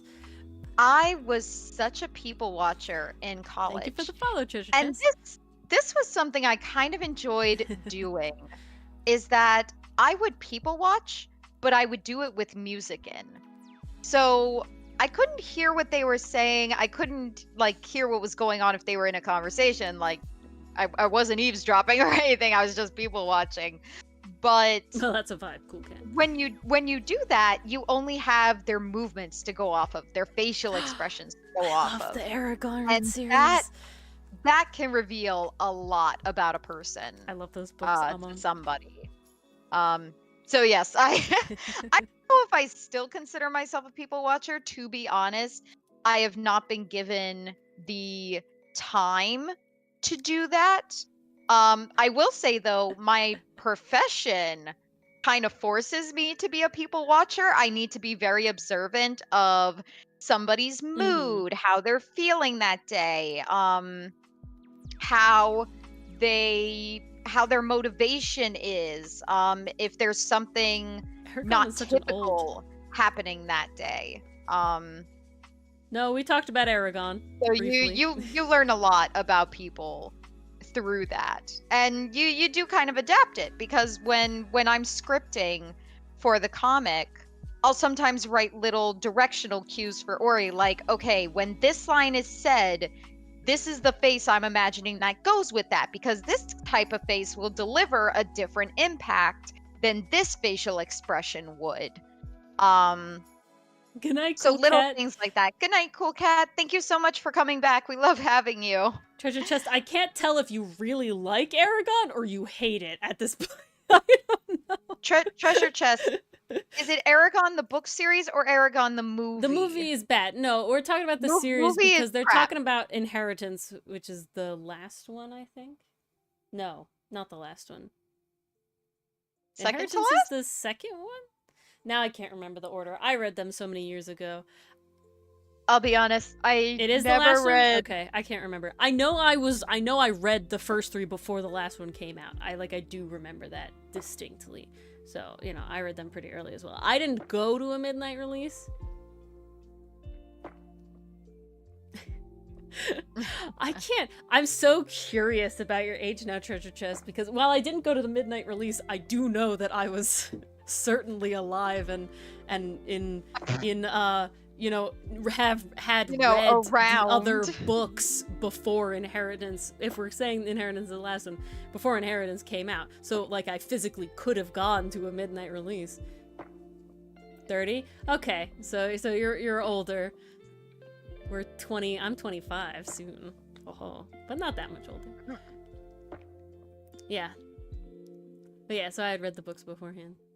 But I'm gonna assume you do like Aragorn. Treasure Chest, since you went to the midnight release. I think we're giving that impression. I'm not entirely sure. Oh, that Yes, anyone? no, Okay, maybe see, good. so. Okay, good. I think this is a good thing. All right, I'm that's where glad. hopes Love lie, the or books. begin. Perfect. Beautiful. High five then. Boop. You're in the right place, Treasure Chest. You're in the right place. Woohoo! But yeah, so to get back to your question, Treasure Chest, about how do you write characters that aren't just you as a character, I'll be honest, I think at some points it's a little unavoidable, because you're going to write what you're familiar with, what you're comfortable with. And more than half the time, that's going to be what you yourself have experienced. Personally, I wouldn't say avoid that entirely. Well, an Of course, example. you don't want to make like an OC of yourself, but you can put a little bit of your personality in one character, maybe something you fear in another character, or maybe this character has a knowledge about this thing you have a knowledge about. So Little briefly, bits and Mars. pieces like that. You break yourself and put them all into these other characters. They specifically gave sort of like an idea, a scenario. Say that you're a let's see. hillbilly dude and you want to write a preppy chick. You've known some media, but you don't feel like you could properly translate a relatable character for that. How do you feel? How do you feel writing a character that is so very much not who you are? So Antithetical, even. If that is your goal, if you're trying to write probably a character that's We'll answer that completely next, the opposite of you have no experience writing that character, research. research, research, Yeah. research. I think the best Like, thing to do at that if you're point. somebody who's let's go with the hillbilly prep girl example, start watching videos of quote unquote preppy people and look at their mannerisms, look at how they're talking. If you have someone in your life, like talk to them, see how Yeah. they react as well. Or searching out media that has these type of characters, but make sure to specifically find good media. That's definitely more accessible, and I would highly recommend Yeah. that. But then, of course, you also run the risk of creating a stereotype as well. So, one of my core rules is if you're looking to create, like, let's say preppy, for example, there's certainly ways to do that, but always remember that your character is a character first and foremost. They have their likes, they have their dislikes, they have their strengths, they have their flaws. And at the end of the day, that's what's going to keep a reader invested, because that's going to be who they take the journey with. Treasure Chest does ask, do you have theater/improv experience? And Enthuse talks about D&D briefly. Yeah, so yes, I have done. I did theater all throughout middle school. Mars and I both play Dungeons and Dragons and other tabletop role-playing games, and so that is probably the biggest improv that we have experience-wise, because that is all improv if you really put your heart into it and try to be it and anything like that. I know I definitely try to. But sort of going on is Treasure Chest thinks that they could, sort of take inspiration stuff, but not that they could relate to the true preppy girl experience. And I think you're going at it, and correct me if I'm wrong, Mars. I think you're going at it a little wrong. I think you're coming at it from already a stereotypical perspective. I think the idea is that good characters are multifaceted and will, no matter what, 100%. have some sort of reaction to, that you can relate to, or you can imagine someone in your life or someone you've seen or some show you've watched thing. I think that going into this with the mindset of I really need to encompass this specific character archetype is not necessarily the way to go. But I think this all comes back to why you create a story in the first place. Like, you have something you want to say. It doesn't have to be a super meaningful message. It could just be a simple story you want to share. But at the end of the day, you have something you want to say that resonated with you, that pushed you to do this in the first place.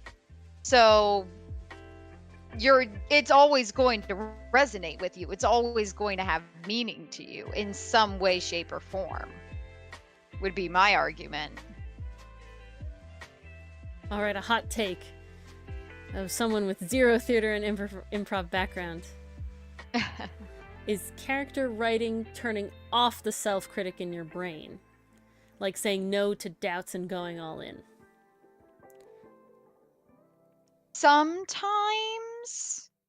That's a tricky balance to pull off. I don't know if you feel this in art, Ori, but sometimes I do have moments where I'm like, I need to get something on paper or it's just not going to happen. And sometimes that's enough. Sometimes that's enough to get me moving forward. And then I think of, say, a better line or a better angle to go with.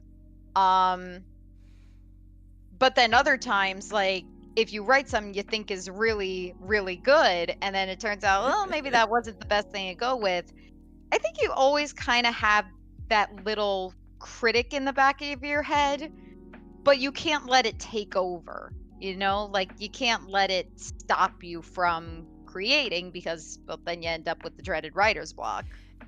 Yeah, which is going to happen no matter what you do. Art-wise, every once in a while. No, Treasure Chest, we love questions, okay? Oh, we absolutely love the questions. We will, anybody else also feel free. We will make sure that, anybody else asking questions will get their question answered as well. But please, we try to go down the list as best we can. To ask questions, feel free. Don't feel like you're hogging.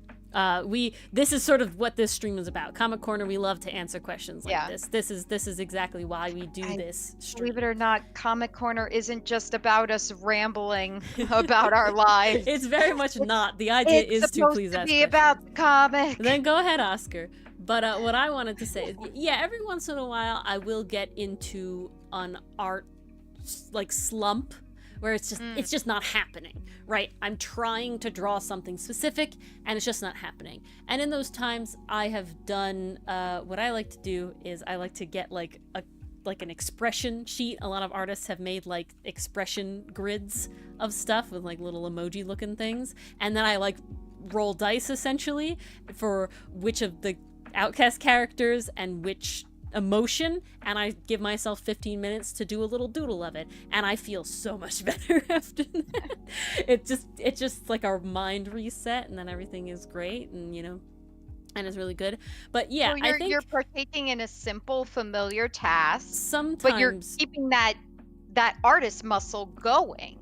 I think Treasure Trust, what you should try to do is you need to sometimes write something with no expectation of it being good, right? Yeah. You need to just have good night, enthuse. Thanks for hanging out. Enthuse. Always good seeing you. Good luck at work. Hope you have a good day. Hope it's not too crazy. It is sort of like you have to let go of making of everything you make in your hobby or your craft or everything being good, right? Even as someone who I think my art is good, Mars thinks her writing is good. Sometimes you don't write good. Sometimes you don't draw good. Sometimes I look back at stuff, that I did yesterday, and it's just like, no, I don't know what I was thinking. That was bad. Oh, I have many moments when I look back at some of my writings, and I'm like, oh, that line could have been better. Oh, I should have used like this phrase. That would have gotten the point across so much clearer. It's going to happen. It's unavoidable. Yeah. Because that's just how the process goes sometimes. So Oscar, but don't be afraid of it. Like, don't be afraid that you'll have a writer's block or an artist block or something like that. It is natural. It happens, and it's part of the creative process. And so Oscar had a quick English question. Hogging, Oscar, is taking all of it, essentially, for yourself, right? So if not sharing, that's what it is. Not sharing to a bad extent, to a rude extent, right? So if I had the Xbox and I was told that I had to share it with Mars because there's only one Xbox in our house, and but I never ever let her play it, I'm hogging the Xbox, right? I'm hogging it. I hope that made sense.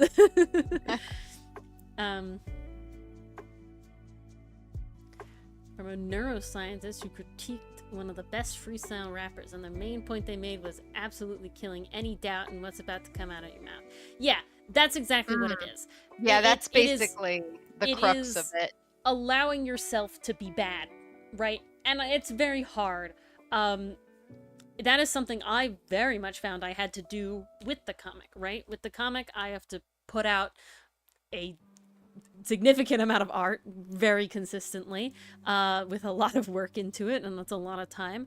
I also have to accept that doing that will improve my art at a rate that makes me not particularly necessarily enjoy older panels that I put out, that I've drawn less than a year ago, because I've improved, right? Because I've improved since then. But something that with comics happens that people talk about all the time is the infinite redraw loop. And that is the idea that, yes, drawing the comic will improve your art because you're doing it so frequently. You're practicing so often. And it's the same characters over and over as well. But then you look back and you don't like the old stuff. So you go, I'll redraw it. But then after a time, you don't have a comic anymore. You have the same 10 panels keep being redrawn and cycled through and cycled through. You have to, and it's hard. Oh, I know it's hard. You have to accept that it is not all going to look good.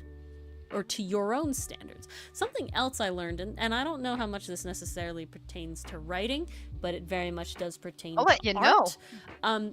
is that your eye evolves faster than your hand. And what I mean by that is you are more capable, you learn how to critique your art visually faster than you learn how to physically fix it. So there is a certain point in your improvement with art where you hate everything you draw. Now that's a good thing, because what that means, if you have learned to look for the things that you want to improve on, and thus now you can put that into practice because you have learned sort of what to do. So I think that can be sort of a thing kind of translated into writing, maybe with the idea of like you realize now that these tropes and these things, or these flat characters are coming up after you've written it, right? And then you have to come back and realize, okay, cool, that now that I dislike this, that means I have improved, and now I can go do better the next time. And that's kind of the idea. As much as we hate it, like, I'm not saying you should hate your old artwork or your old writings, but as with any skill, you're going to Exactly, see Emma. yourself improve, and Practice. it's going to be better than what you did in the beginning. Exactly.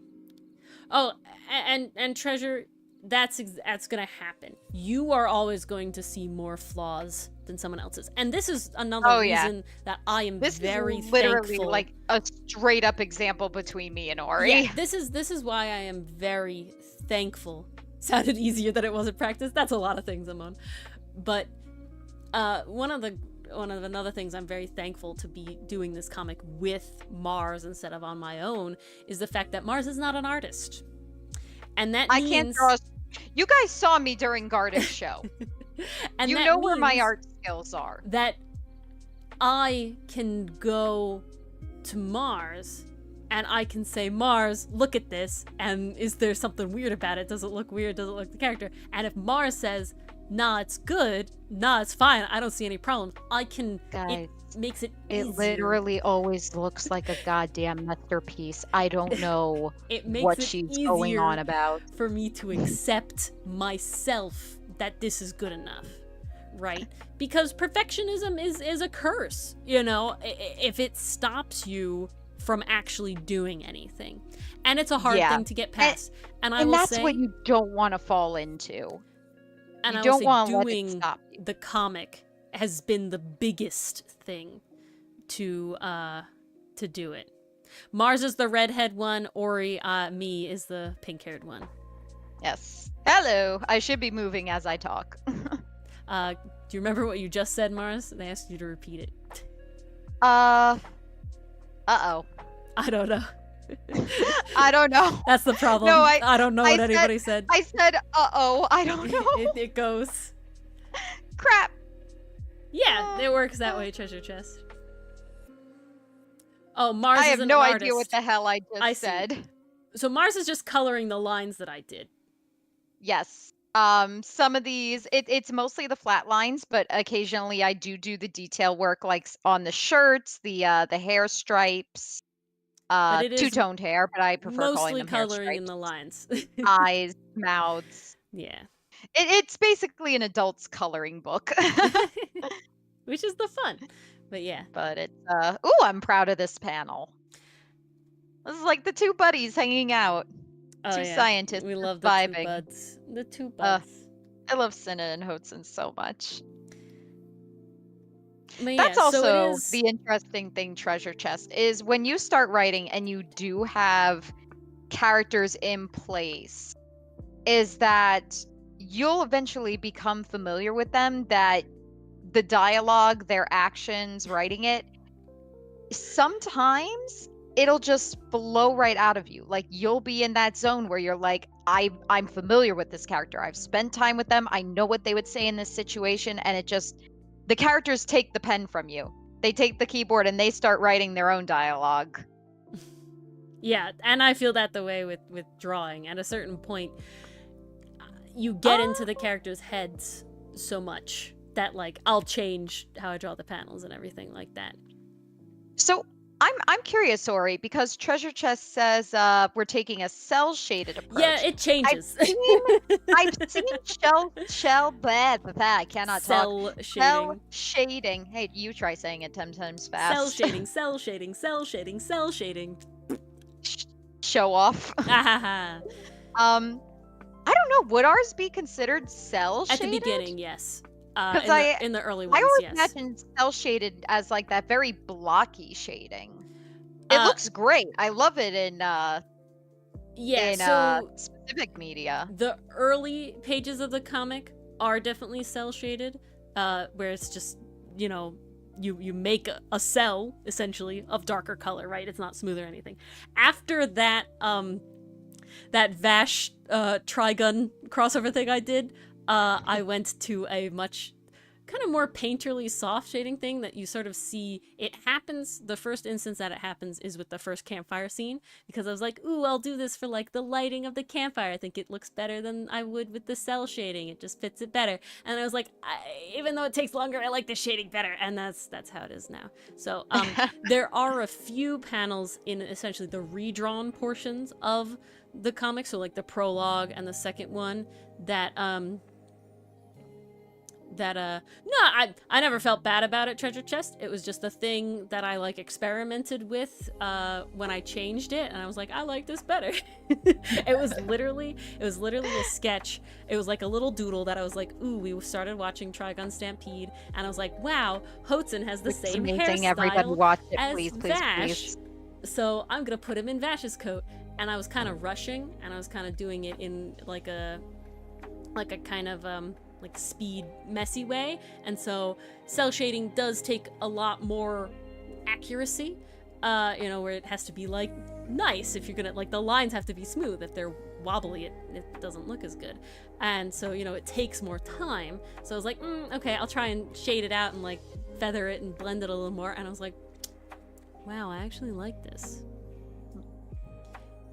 Yeah, it no, really exactly, looks amazing. However, the rim lighting stays throughout because I really like it, and I started doing this texture thing with the hair that I'm like, beautiful, lovely, top tier, high quality. I'm very happy with it. But see, that is one of the things I had to accept, right? Does that make sense? That's one of the things that I have to accept, that the style is going to change a little bit in how I shade, because I grew as a person, as an artist, as what my preference is, and yeah. And you see that happen across a lot of webtoons. Sometimes that can be the fun of going back and seeing how the artist style changed over time, because the more they do it, the better they're going to get. And that's one of those things that I learned, as that when you look back and read comics sometimes, is the fact that you as a reader don't notice it as much as you as the artist notice it, right?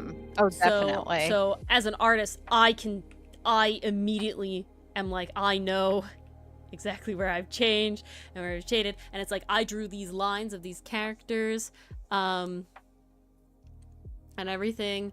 Treasure Chest, that is the one thing. As an artist, I don't put myself down very much. I highly enjoy the first 3 uploads of the comic incredibly much. I think they are gorgeous. The 4th one I'm good with. The 5th and 6th one are probably my least favorite, and everything after that I highly enjoy. The biggest thing that I am proud of myself on is I highly improved backgrounds in panels that you guys haven't even seen yet, that aren't even out, and everything like that. Oh, guys, they look phenomenal. Absolutely gorgeous. I definitely, and I'm sort of in a similar boat, Treasure Chest, where essentially the more painterly style is like now I'm doing it, Mars, is cell shading plus blending, right? I'm not like doing painterly stuff, because I agree, or you know, maybe this is not your sentiment, but my sentiment is that takes so long, and I can't do it. I can't do it. It's too long of an effort and everything like that.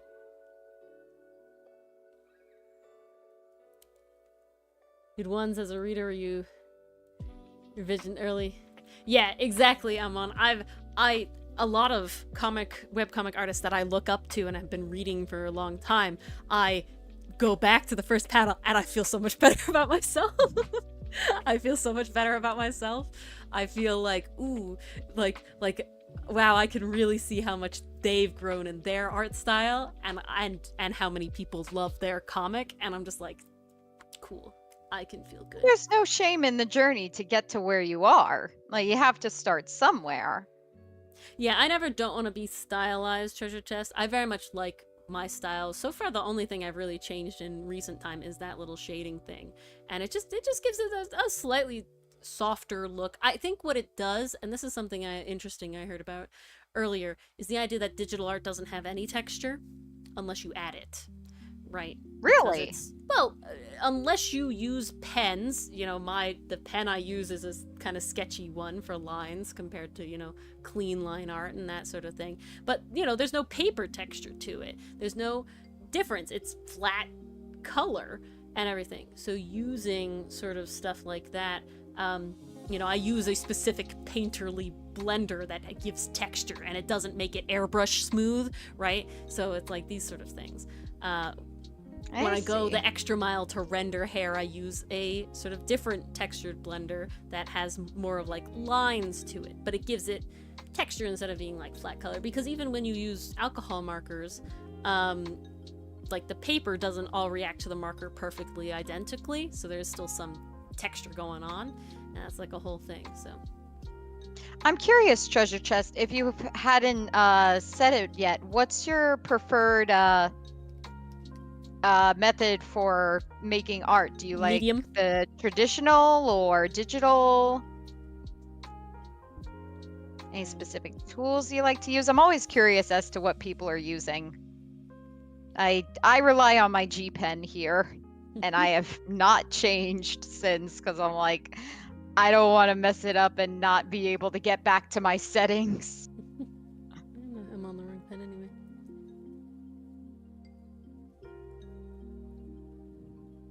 I mean, yeah, I think style is, I mean, I think that's a fine definition of style. Treasure Chest says they think style is just how that person bypasses the rules.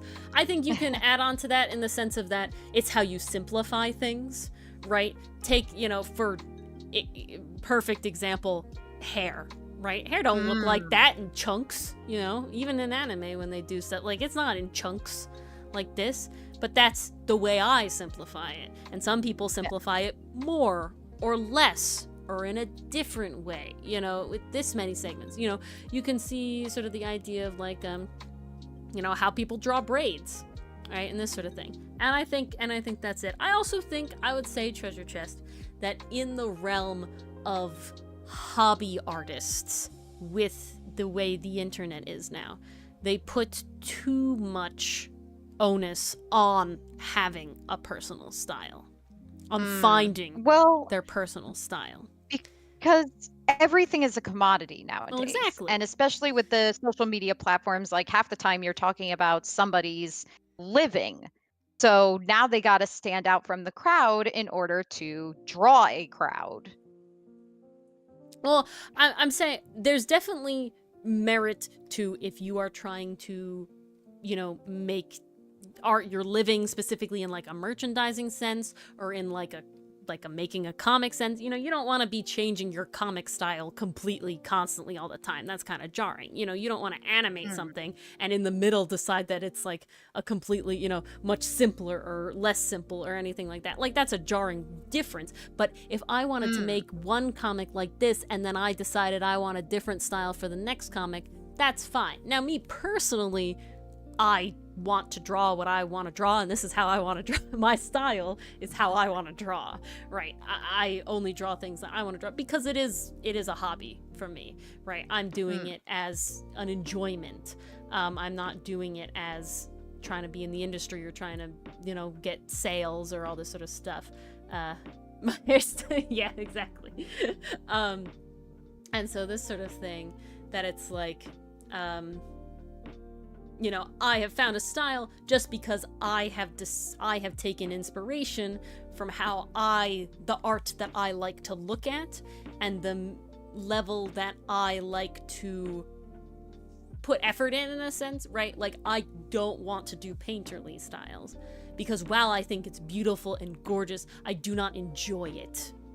Right? Just like writing. I love consuming writing. I love reading things, right? I love thinking of ideas.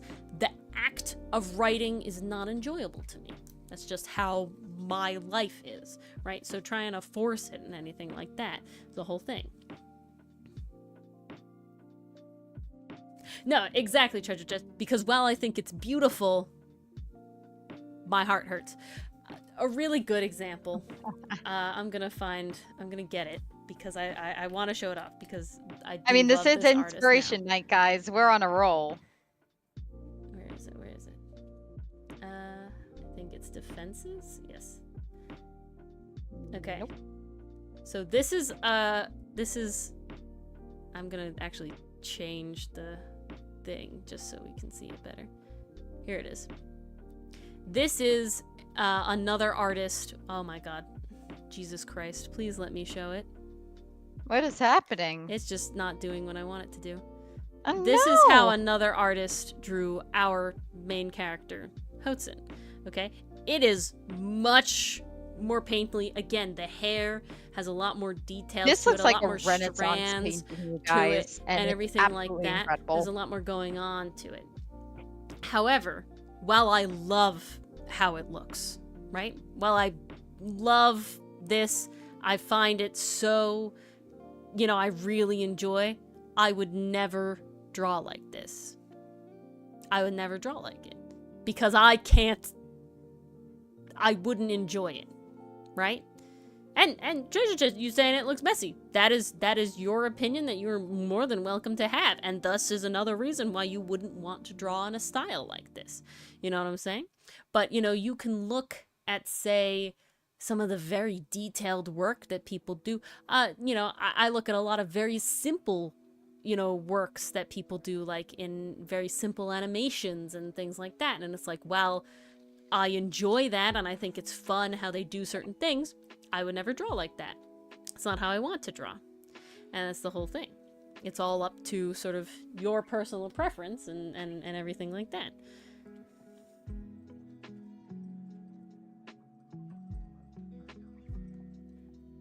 Oh, Treasure Chest has given us a link. Yes. Let's see. Oh, okay.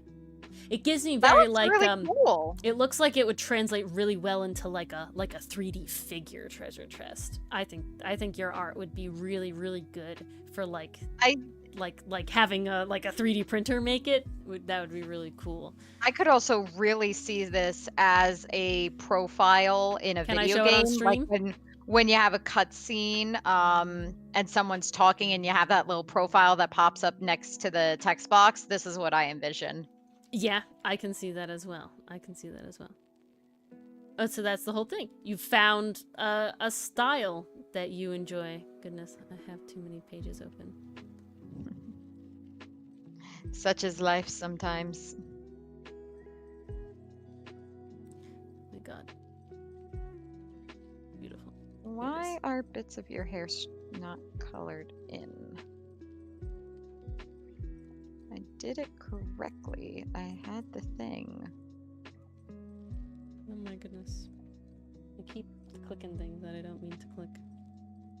But and you know, and that's another thing. Like, I think there are certain artist styles, you know, that a lot of people like, a lot of people enjoy. They're not for me. I don't like them. I don't follow those artists then. But I don't think that necessarily makes them bad because art is an incredibly subjective thing. Oh, yeah. Just like I don't like to read horror novels, but that's nothing against the writers who write them. It's just not for me. Oops, that's not it. This is it.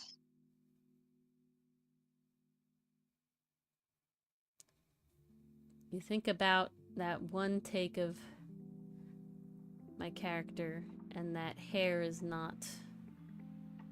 Oh, you think it's not thought out? It feels random? You think it works for who? Works for the character or works for the artist?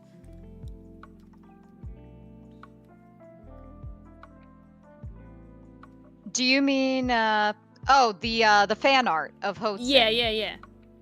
But asking, it works for, like, you think it fits the character, or you think it fits? You think the messy hair fits the character? Took a realistic approach. Like, their hair, it leans more towards realism. Adheres a definitely. bit more to physics than ours does. It has a speed painter's cheat of good eye candy. Yeah, probably. And that's the style that they draw. Oh my goodness.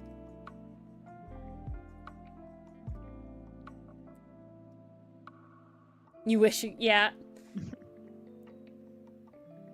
Oh my goodness. I bet Ori would say it too. Practice, practice, practice. It's one of those things where it's like, I definitely sit here and sometimes go, yeah, I'd like to do, you know, I'd like to do that, or try to draw like that or something like that, and then I try it and then I just don't enjoy the process, and thus I'm like, it's not worth it.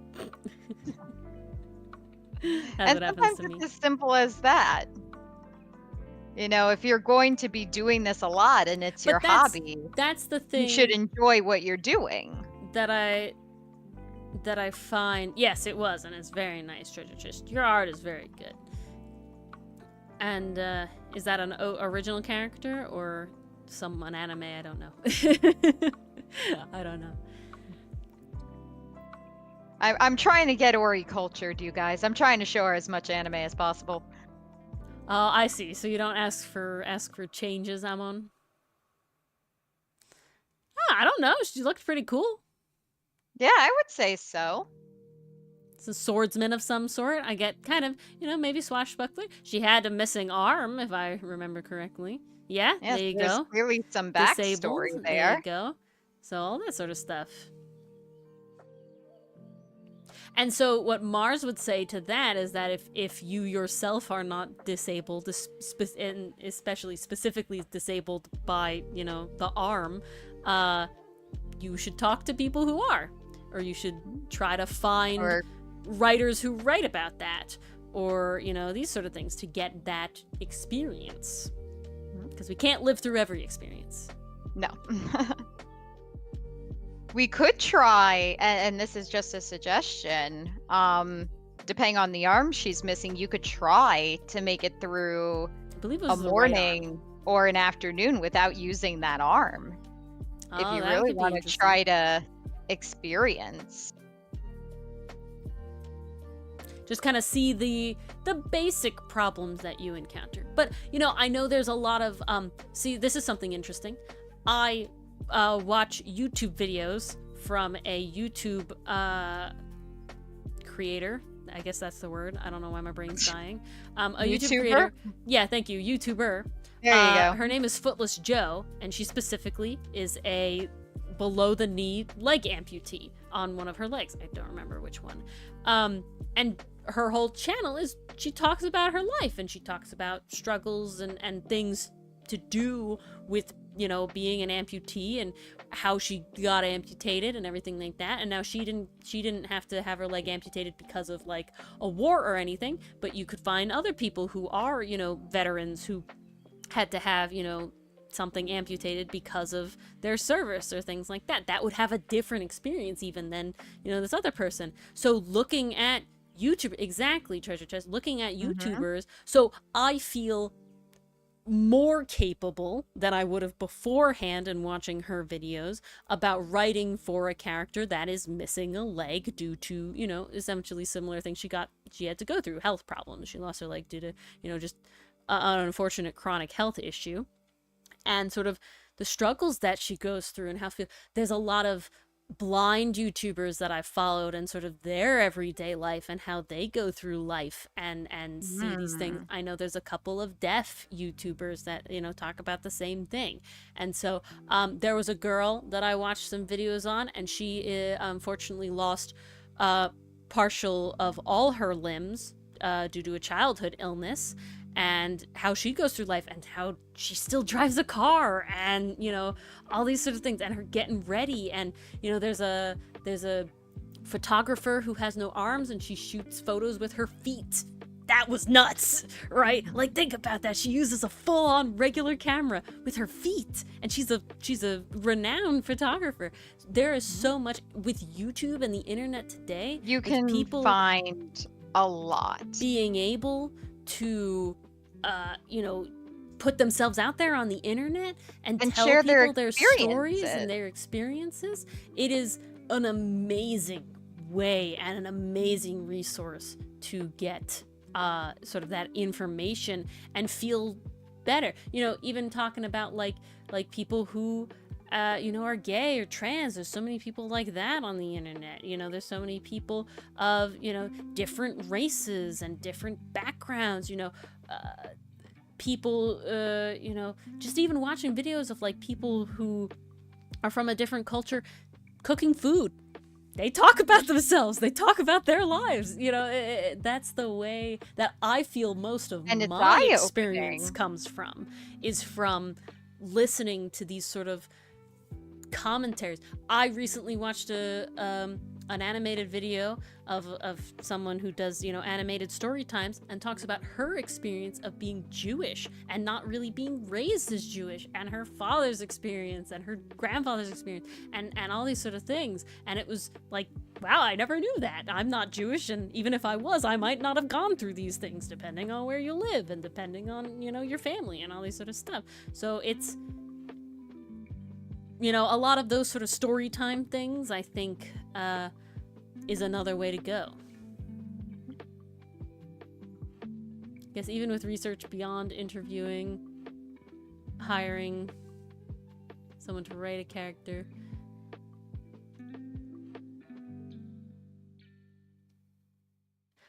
I think, do you have an idea, Treasure Chest, of what you want her to be? Like, have you written a backstory for her? Have you written, or even just like maybe a personality sheet, or a scene, right? Like that's something. Having her interact with character, having her, Mars. I don't know. You're the writer here, but maybe even an idea of having your character interact with you. How would they interact with you? Something. You know how you would react, but now think about how they would react to you. Do they, all those sort of things, writing them in an everyday situation. And I think that's your biggest stopping point, Treasure Chest, because whether or not someone does, you have to write in order to find that out. Yeah. There's a big, I don't know if you are a part of one. There's Discord servers who are all about like writing critique. I bet there's Reddit, subreddits that are about people who will critique your writing for free, and now you might not get everybody right away, because again, it is something out of the goodness of people's hearts that they want to help you, and you do have to take certain criticism with a grain of salt, but it's better than nothing, putting yourself out there for that. But you do have to write something in order to get to that point. I know some people who post their OC stories to Archive of Our Own or fanfiction.net. There's so many. There's even an OC section for it. Exactly. Yeah. There's a lot of avenues to go. I'm on putting, the character in random situations, to figure out where it is. That's an exercise Mars and I kind of just innately do by making alternate universes. A whole bunch of AUs. And that sort of thing. So many AUs. But it's interesting because you think about, well, what would the characters think in this situation? And sometimes that does help you figure out what's going on in the main storyline. Yeah, our DM has done that for me with my characters. He likes to pose very, very moral, dividing questions and things like that. He goes very deep in it. But still, you can think of things about like, how would your character, if they're in a relatively modern place, order coffee? Right? Are they going to the coffee shop because they have to, because they're tired, because they need that caffeine kick, because otherwise they can't do anything? Or are they going there because they like to sit for the atmosphere and talk with everyone? Ooh, do they like the barista? These sort of things. Is this specific coffee place important to them? All this sort of stuff. How do they like their coffee? That could be another fun one. Got slack for playing her roguish? I feel like that might be your group. Treasure chest. I will say, tabletop RPGs, it does matter a lot with who you're playing with. Because I will say that I can say I'll let two Ori things. speak on this one. Yeah. She's been playing D&D So I for can say longer two than things. I. One, I will say that the group does matter. I had a group in college that I played with that I no longer play with just because their, ideas of what they want a tabletop RPG campaign to be was very different than what I wanted it to be. But, the only thing I can see Treasure Chest is there are two possible concerns with what might have happened, and this is all guesswork based on experience in how tabletop RPGs go and reading, Dungeons and Dragons horror stories and all this sort of stuff. There are two problems. One is the people that you play with could just be kind of not the right people to play with for you, right? They just don't align. They didn't want this character, or they just maybe they were more poking jabs at you, and and they didn't mean it in whatever way. Who knows? The other thing I can see, and this is a pitfall that a lot of people fall into, with these sort of roguish troublemaker characters, is actually hindering the party and not making it fun. And this is a very fine line to walk, okay? If you are a troublemaker and you are constantly the one in your troubles pushing the party into setbacks, into bad situations, and, causing actual trouble for the party, people aren't going to like that. That's unfortunately just how it is. If they are impeding you and everything like that, versus if you are specifically being a troublemaker to the guards or, outside of the party, right? Like, that's another thing. Evil characters can fall into that, right? If you're evil and you are leaving your party in the dust, nobody wants to play with that person. No, nobody wants to, it's what my character would do. Whether that's true or not, that's not a fun character to play with. That's a fun villain to have in, like, a show, but as somebody, playing together, you kind of do have to have, with tabletop RPGs, you are sort of forced, in a sense, into being a team player to a certain extent, right? You don't have to be a full team player, but it's not as common to, like, you're not really going off and doing your own thing. You're not, ruining things for the party is not going to be fun for everybody else, and those sort of things. Yeah, so what I can say, Treasure Chest, and again, without having the whole story, but from what you're saying, it sounds like they just didn't like that kind of thing. And that wouldn't be the group for you. I've played with groups that would love that sort of shit. Okay? They would love that. They would do that 8 times 10. That's the kind of stuff they like. I could definitely see groups that are like, no, why are you being so mean to the shopkeeper? You deserved it and not like it. And that's just a personal preference between playing. Yeah, that doesn't necessarily mean that's the character a good one, was Amon. bad. That's a great way to play trickstery characters and everything like that. But my biggest example, Treasure Chest, is in the table that Mars and I are a part of. We play the game in a rather serious fashion. Not a fully serious, we joke around and do anything, but we are trying to have meaningful character interactions, and we are trying to progress the plot, and we are trying to do the lore, right? Do the story. Now, that's one way to play. Another time, the other group that I'm talking about, they didn't care about the lore. They didn't care really about having these meaningful character interactions. They wanted to goof up and play around and do goofy shit and just be general goofs. And that's their right to do so. If they are having fun doing that, they totally can. I was not having fun doing that, and thus, while they're still my friends, I do not play tabletop RPGs with them anymore. So unfortunately, that's sort of the thing with tabletop RPGs, is that, it can be just like friends. You know, you won't necessarily do everything with your friends. Some friends aren't for tabletop RPGs. You just don't have the same desires for it. My understanding is that it's basically just which Exactly, group you Amon. gel with, what does your group value in a D&D campaign, what do they prioritize, that kind of thing.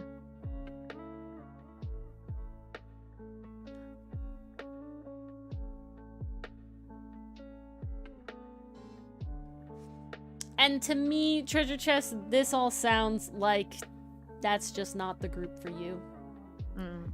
You know, because to me, the way that you're saying it, I would not enjoy. You know, the way that you're telling the story, I would think that one, as a dungeon master, as a game master, I wouldn't have any problems with that character. As a character playing with that character as my party member, I also wouldn't have problems with my character. So I do think that you maybe just didn't have the gel with playing TTRPGs. Oh, they're so cute! Oh my god, I love them. She's adorable. Oh my god, she's so cute. This is adorable. Oh, look at her. Oh, I like the different colors here. This is very nice. I like that. Oh yeah. No, Amon, I that like that. actually reminds me of a story of my own, because I never fully got to play with another group, but there was certainly talk about playing with another group. And I think we all know the joke about bards at this point. Haha, horny bard. Scanlan paved the way for a generation. My group with Ori does not play bards that way. We like to play them as, you know, actual competent I like the artists bards, and stuff. and I ain't doing the we romance. like our bards. We're not doing the sexy stuff. But the group I was thinking of joining was very much haha horny bard type.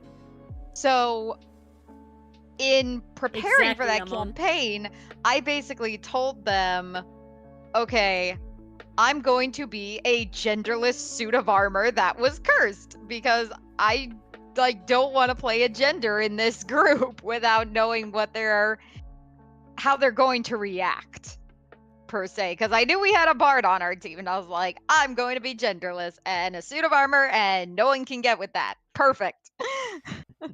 Oh, I see. You, Treasure, you feel like the idea of being roguish and not being a rogue class was the part they didn't like.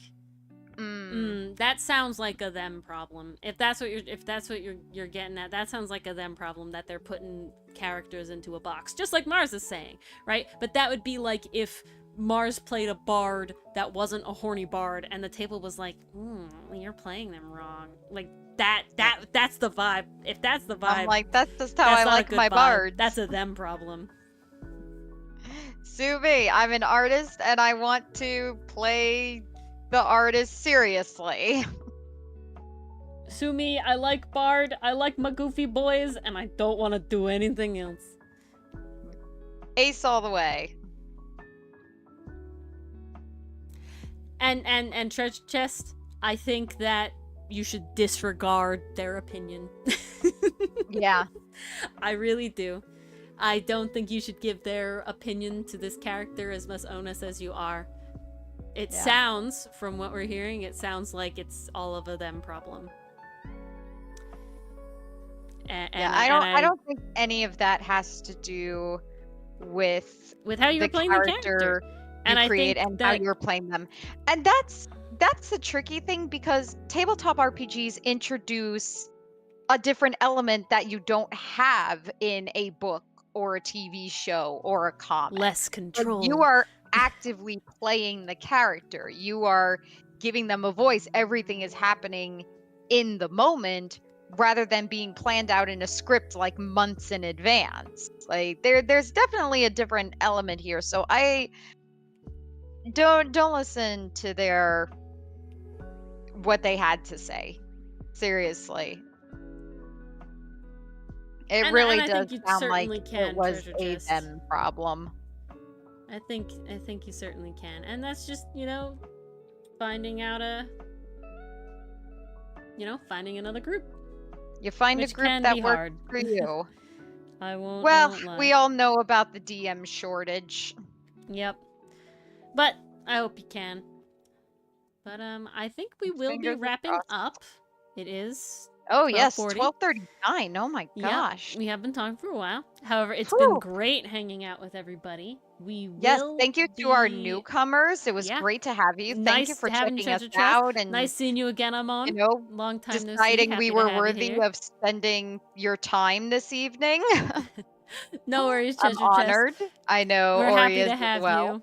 you. We will be actually back on Sunday. Yep, math with Drawing and Dragons, which is, you know, more similar to this sort of vibe with a little more structure in the game that's going on, but again, a lot of just chilling and talking involving with that. So, Yeah. It's a good time. We're going to be drawing monsters. yep, Ori is going to be drawing the monster. I will be describing them to her. exactly. So we'll see how far my language We'll skills see get how me. that It's time to goes. put my money where my mouth is. Indeed. And so, yeah, that'll be, if you haven't joined the Discord already, Treasure Chest, that's the best place to see the schedule and everything, but it is 9 p.m. Eastern Standard Time on Sunday. And, yeah, with that, guys, we hopefully will see you all then. Thanks for hanging out. Have a good morning, a good evening, a good night, and we'll see you then. All right, so long. Thanks for chilling, everyone. We'll see you soon. Bye.